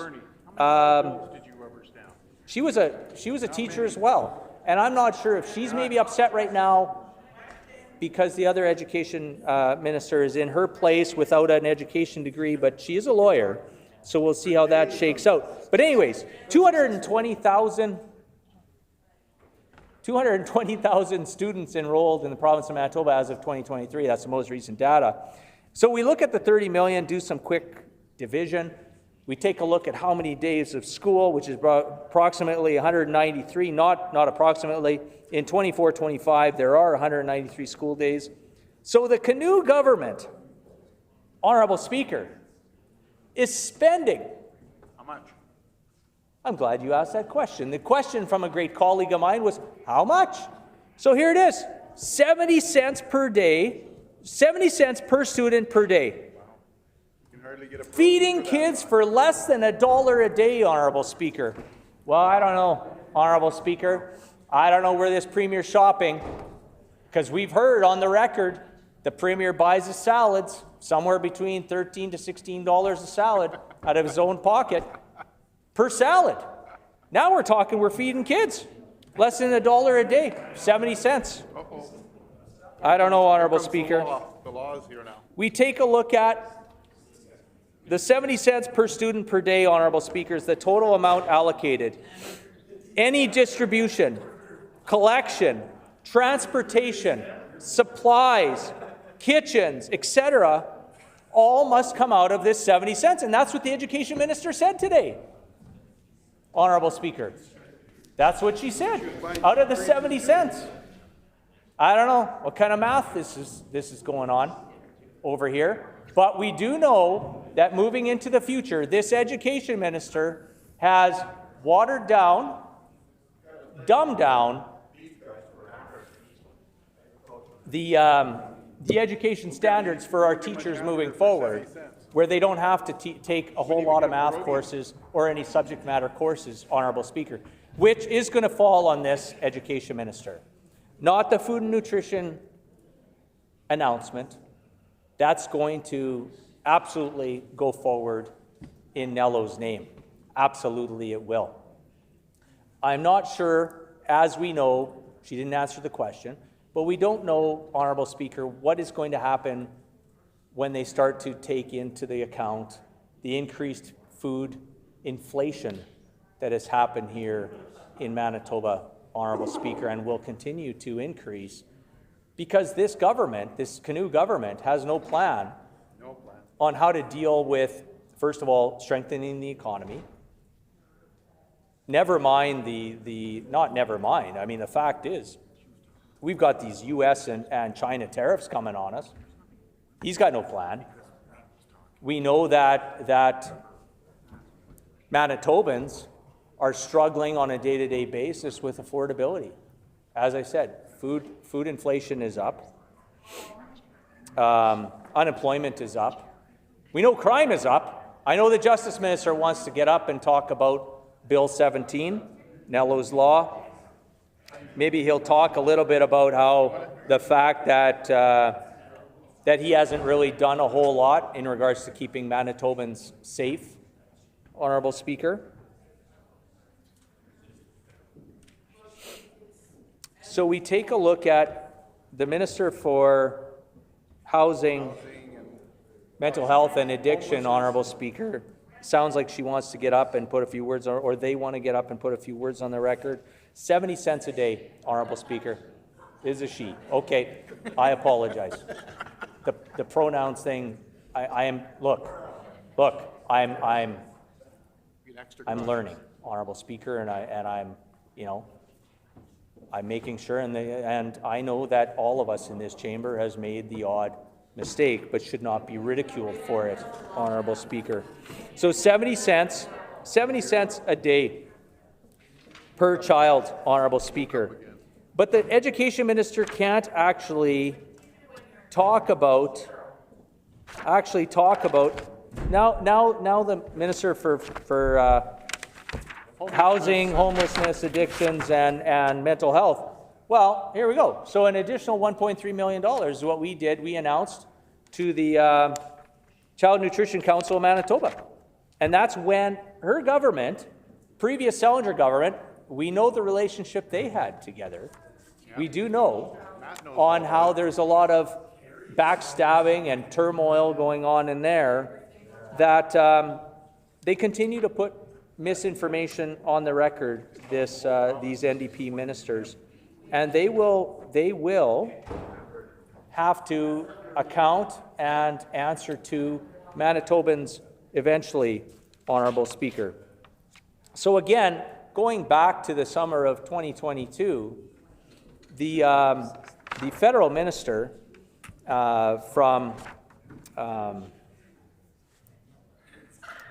with early childhood and education actually started working on that universal child nutrition program in the summer of 2022.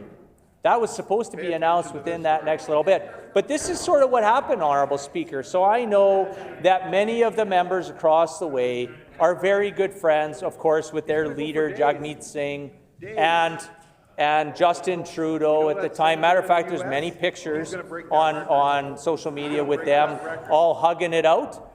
But the thing is, Honourable Speaker, is that these... So the Education Minister, again, wants to get up, but she will have time again during third reading, Honourable Speaker. So the fact is that this NDP government, so we're talking about Bill 17 today, which again is a bill that we on this side of the House are going to support, because we strongly feel that each and every student in this great province of ours should be going to school full. They learn better in the classroom. Also on the food and nutrition side, the minister actually, it brings me to another little tidbit here, but the minister put some misinformation on the record almost right after. Matter of fact, I don't know if it was during her speech or if it was during question period. I don't know. It sort of gets confusing there for a little bit, Honourable Speaker, because she's absolutely all over the map. But I've always been a champion for making sure that I was working with students, with my teachers, with my teacher colleagues, with my support staff, with my senior administration in the schools that I taught in, to try to make sure that if there were students coming to school hungry, that we found a way. And at this time, Honorable Speaker, I do want to say thank you to all of those volunteer groups, those not only church groups, but community groups that actually come together. And they not only fundraise, which this education minister has kiboshed, by the way, and what that means is done away with it, so that school divisions apparently now can't even fundraise. I don't understand the thought process there, especially when this education minister has cut education funding this year for the second year in a row, and then forcing school boards to actually go back to taxpayers and fund education properly, because this education minister just doesn't understand the fact that education is one of those departments that actually should get funding increases, much like the one that I had the pleasure of bringing forward, which I know that the Free Press had quoted me, so it was astronomical funding, the largest in over 40 years of education funding to our school divisions, Honorable Speaker. So with that, I do want to, again, congratulate and thank those parents, guardians, those volunteers, those community organizations. You know, the education minister stands and talks about how this is the silver bullet for everything, the panacea to fix what is happening. What's unfortunate is that her and some of her department officials have gone out publicly to school divisions and said that under this NDP government, education is actually not even in the top 5 of priorities. It is. It's upsetting, and the Justice Minister laughs because we see also that really justice, that justice also is not really one of their priorities. So what is their priorities? Their priorities, Honorable Speaker, are TikTok videos, ribbon cuttings, little announcements after the fact, and various things like that. So again, I want to get back to thanking those organizations. And if you listen to the radio and watch billboards and those types of things, Honorable Speaker, we see that organizations are still today, even today, as the Premier sits, you know, is quiet on this topic, Honorable Speaker, and had an opportunity yesterday, but only wanted to bring forward, I don't know, maybe 5 minutes, 6 minutes to his budget. Didn't have much to say. It was very interesting. I think there is going to be a little bit of a cabinet shuffle over there, because it's unfortunate that the Premier doesn't see his own orange bus or train with the big shining light coming right for him, because I think as he sees more and more of his own teammates are actually out to get him over there. So it's a Greg Selinger 2.0, except it's now called the canoe government, because it's unfortunate it doesn't seem that some of the people, well, the Minister for Education is talking about jealousy and various different things. I'll tell you who's jealous, Honorable Speaker. So first of all, the Education Minister, so the MLA for Fort White is absolutely living rent-free in her head, and the Premier's head, Honorable Speaker. And in addition to that, you know who else is jealous, Honorable Speaker? It's the Premier. Why is the Premier jealous, Honorable Speaker? Because Grant Jackson, who is the MLA for Spruce Woods, has now gone on into federal politics. This is exactly what their Premier wants to do. He's upset. He's upset that this federal election right now is being called, but he's seeing that in regards to bills. Would ask the member to keep his comments relevant to the bill we're discussing. The Honourable Leader of the Official Opposition. So the Minister for the Justice Minister wants to get up and put a few words on the record. Honourable Speaker, I've seen the Justice Minister get up time and time again, not answer questions, and not actually bring forward any policies to strengthen any type of safety in regards to our youth, which I do see that Bill 17 will help our youth and kids in school. But the Justice Minister, he's got lots of time to sit and chirp from his seat, but doesn't actually want to get out and do anything. He wants to talk about respect.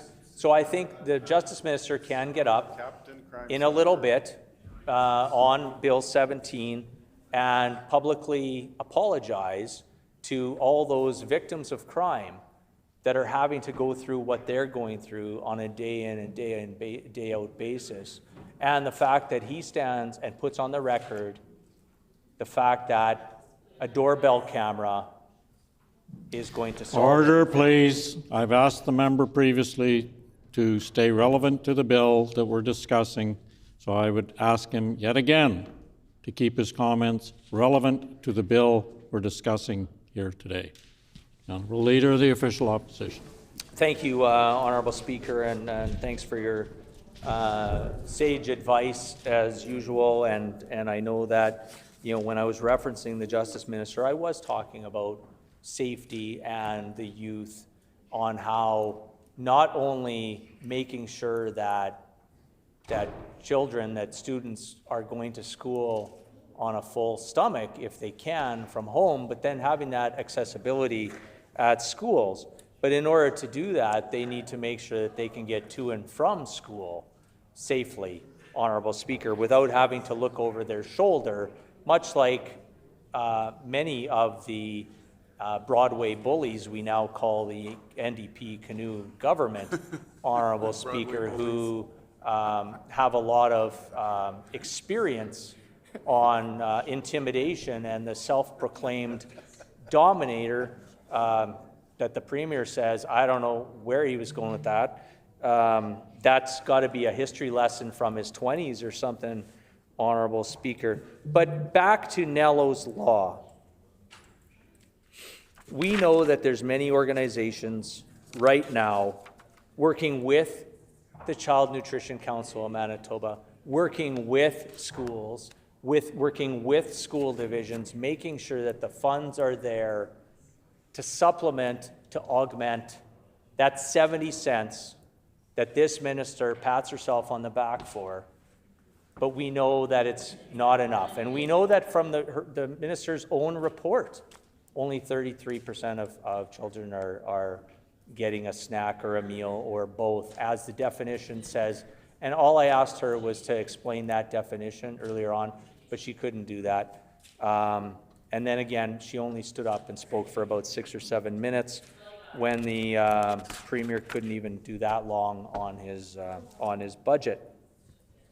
So, Honourable Speaker, with that, we on the Progressive Conservative side, the caucus, the Royal Opposition is definitely speaking in favor of this bill. Order. So again, the Attorney General of Manitoba right now, which again shouldn't be measuring his drapes any longer, because I'm certain that soon there shall be a cabinet shuffle, and if there isn't, I don't know what we're in for, Honourable Speaker. I think the students at school, besides going in and making sure that their tummies are full so that they can learn, I'm hoping that we don't have to get some of that security back into schools because of this failed Justice Minister's policies and the way he's been dealing with various Order. different things. So it's unfortunate, Honourable Speaker, again, the Education Minister had lots of time to put some words on the record, and I think she sat down after about 5 minutes, especially under something as important as Bill 17, the Public Schools Amendment Act. I would have liked to hear more from the Education Minister as far as future planning. We already heard, you know, is that $30 million indexed with the food inflation, Honourable Speaker? I mean, we know that when you do the basic math, it's 70 cents, you know, feeding kids for under $1, Honourable Speaker, is sort of unfortunate. And I know for fact, Honourable Speaker, that not all schools in Manitoba and not all students in Manitoba are getting these snacks or meals or both, as it's referenced in clause number 2 in the bill, Honorable Speaker. So with that, I know the Justice Minister, it sounds like he wants to get up and put a few words on the record. So with that, I know that we'll have an opportunity to see this go to committee eventually. I know there's many more colleagues that probably want to put a few words and also share maybe an odd story, a good story about the former MLA for Transcona, my friend and former colleague, Nello. And so I will concede the floor now, Honorable Speaker, because I know that the NDP in the last little bit of time that I've spoken this afternoon, many of them had wanted to put some words on the record. So I'll concede my time on the floor now, Honorable Speaker, and we'll see this bill eventually pass to committee, Honorable Speaker. So thank you for your time. The Honorable Government House Leader. Honorable Speaker. I just want to get up and put a couple of words on the record in respect of Bill 17, the Public Schools Amendment Act, or as we call it, Nello's Law. So first and foremost, I just want to acknowledge our dear, beloved colleague, Nello Altamar, for the courage and the vision of bringing forward a universal school nutrition program here in Manitoba. Often on this side of the House, we often talk about the transformative work that our government is doing, or the legacy work that our government is doing.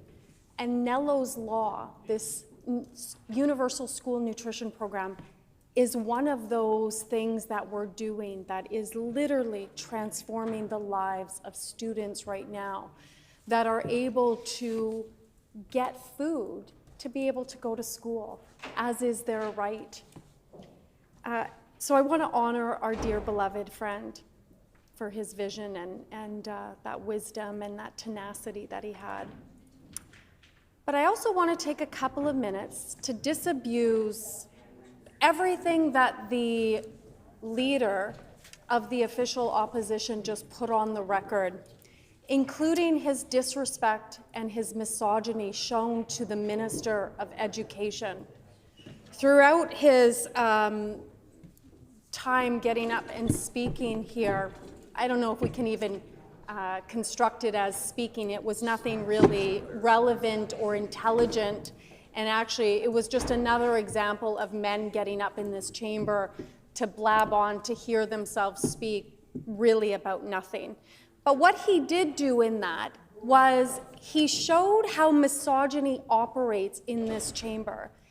Instead of offering the respect that the Minister of Education deserves as the Minister of Education, a highly educated woman, of which he continuously brought up the fact that she was a lawyer, as if there was something wrong with our colleague being a lawyer. I don't know if members opposite are acutely aware that we need lawyers in Manitoba, and I'm very proud to work with a lawyer who is now the Minister of Education, and who is infinitely more qualified than any single member opposite, including the leader of the official opposition, who keeps talking about himself as an educator. And yet, as an educator for 17 years, as he often puts on the record, he was part of a government that for 7.5 years ridiculed, fought against, feeding children in schools. Not once did the member for Lac-des-Bonny get up and say to his boss, Brian Pallister, you know what, Brian? I think that that's wrong. I think we're on the wrong side of history. We really should be feeding children. Not once did the member for Lac-des-Bonny get up and talk to the James Teitzma, his colleague, his former colleague from Radisson, and say, you know, James, I think what you put on the record is actually really crappy. You really shouldn't be blaming parents or saying that it's a bad thing to feed children. Right. Not once did he do that. Because again, back in the day, each and every one of them did the bidding of Brian Pallister and then did the bidding of Heather Stephenson. Again, two multi-millionaires in Manitoba, one with like a 6 or 8 car garage, the other who forgot to announce or make sure that she's claiming the $31 million that she made out of selling real estate. Please. I would ask the minister to keep her comments relevant to the bill we're discussing. The Honourable Minister of Families. The two former premiers, multimillionaires, who thought it was a bad thing to offer food to Manitoba children, to the next generations of Manitobans, none of them got up and said, you know, Brian, you know, Heather, you know, James Teitzma, I think it's a bad thing that you're saying, and we're on the wrong side of history. And I expect us, as a failed government, to try to get something right, and let's feed kids. Not once did they do that. And so who did that? Our government. Who did that? That was led by Nello, and who is now coming forward with legislation to ensure that none of those members, again, who think feeding children is a bad thing, can ever, if, Lord forbid, they ever get into government again, decide that they're going to unannualize and cut the $30 million that our minister and our government have dedicated to feeding children in Manitoba. And so let me say this. Throughout the member's gibble-goshy, whatever he tried to put on the record there, he repeatedly insulted the Minister of Education. He questioned her credentials. He kept saying that there was going to be a cabinet shuffled. He repeatedly said she doesn't understand her portfolio. That is misogyny. And anybody on that side that stands by while their so-called leader disrespects a minister of the Crown in this chamber in such a grotesque, misogynistic way is shameful, and you all are on the wrong side of history. Right. And so let me set the facts straight here. I am so proud to work with the Minister of Education. Nello was so proud of the Minister of Education. Yeah. He was so proud that she was standing in his place and that she was going forward with the vision of him and our government. And our team is so proud to work with this Minister of Education. And so my message to each and every one of them, including the so-called leader of the official opposition, is put respect on her name.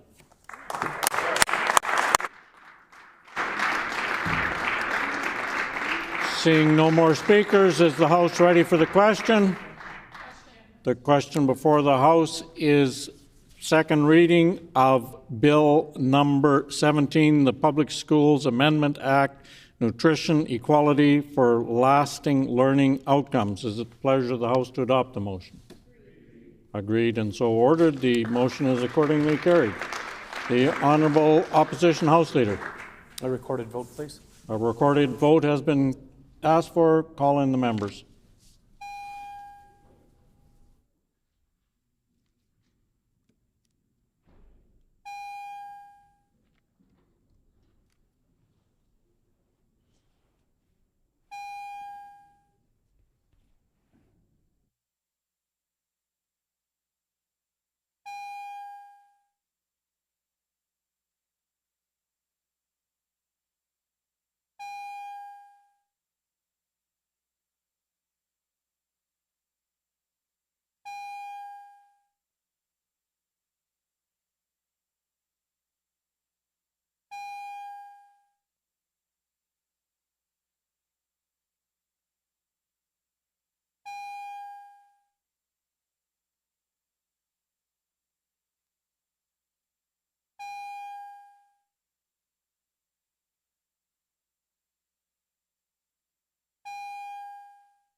Order, please.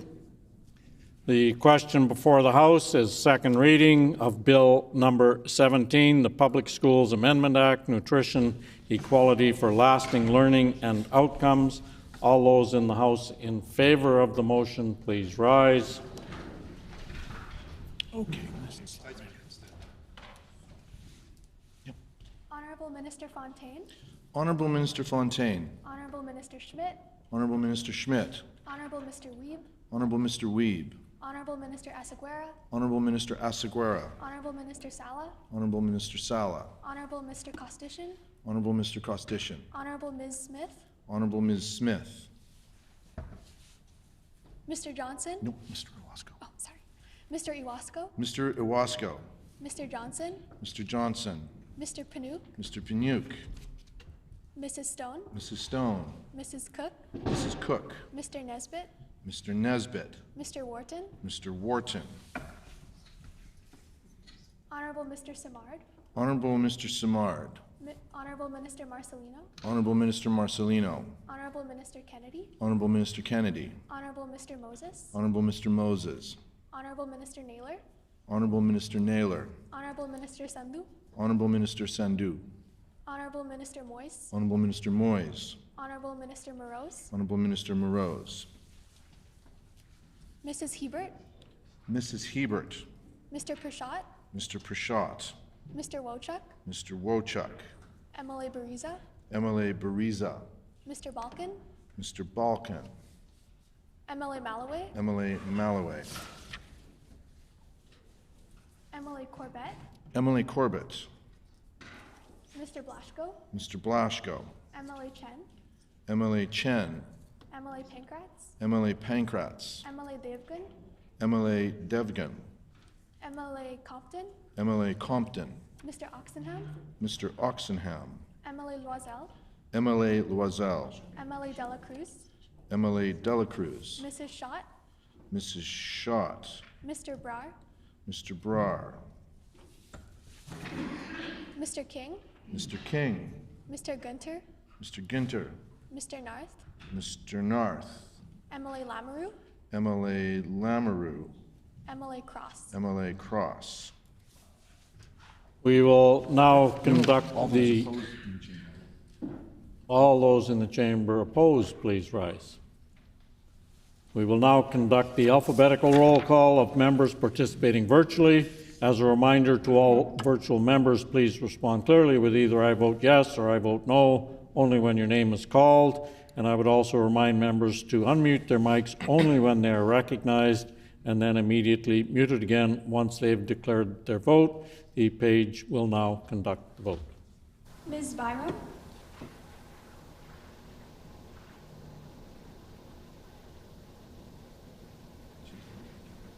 I vote yes. Ms. Byram votes yes. Honorable Minister Cable. I vote yes. Honorable Mr. Cable votes yes. Mr. Khan.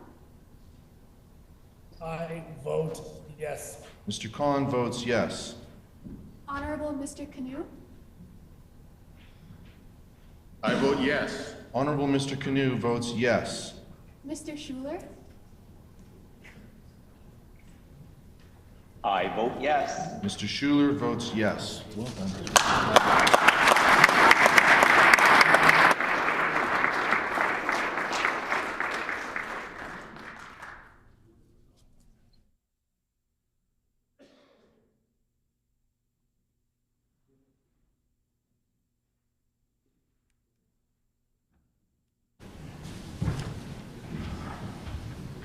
Ayes 49, nays 0.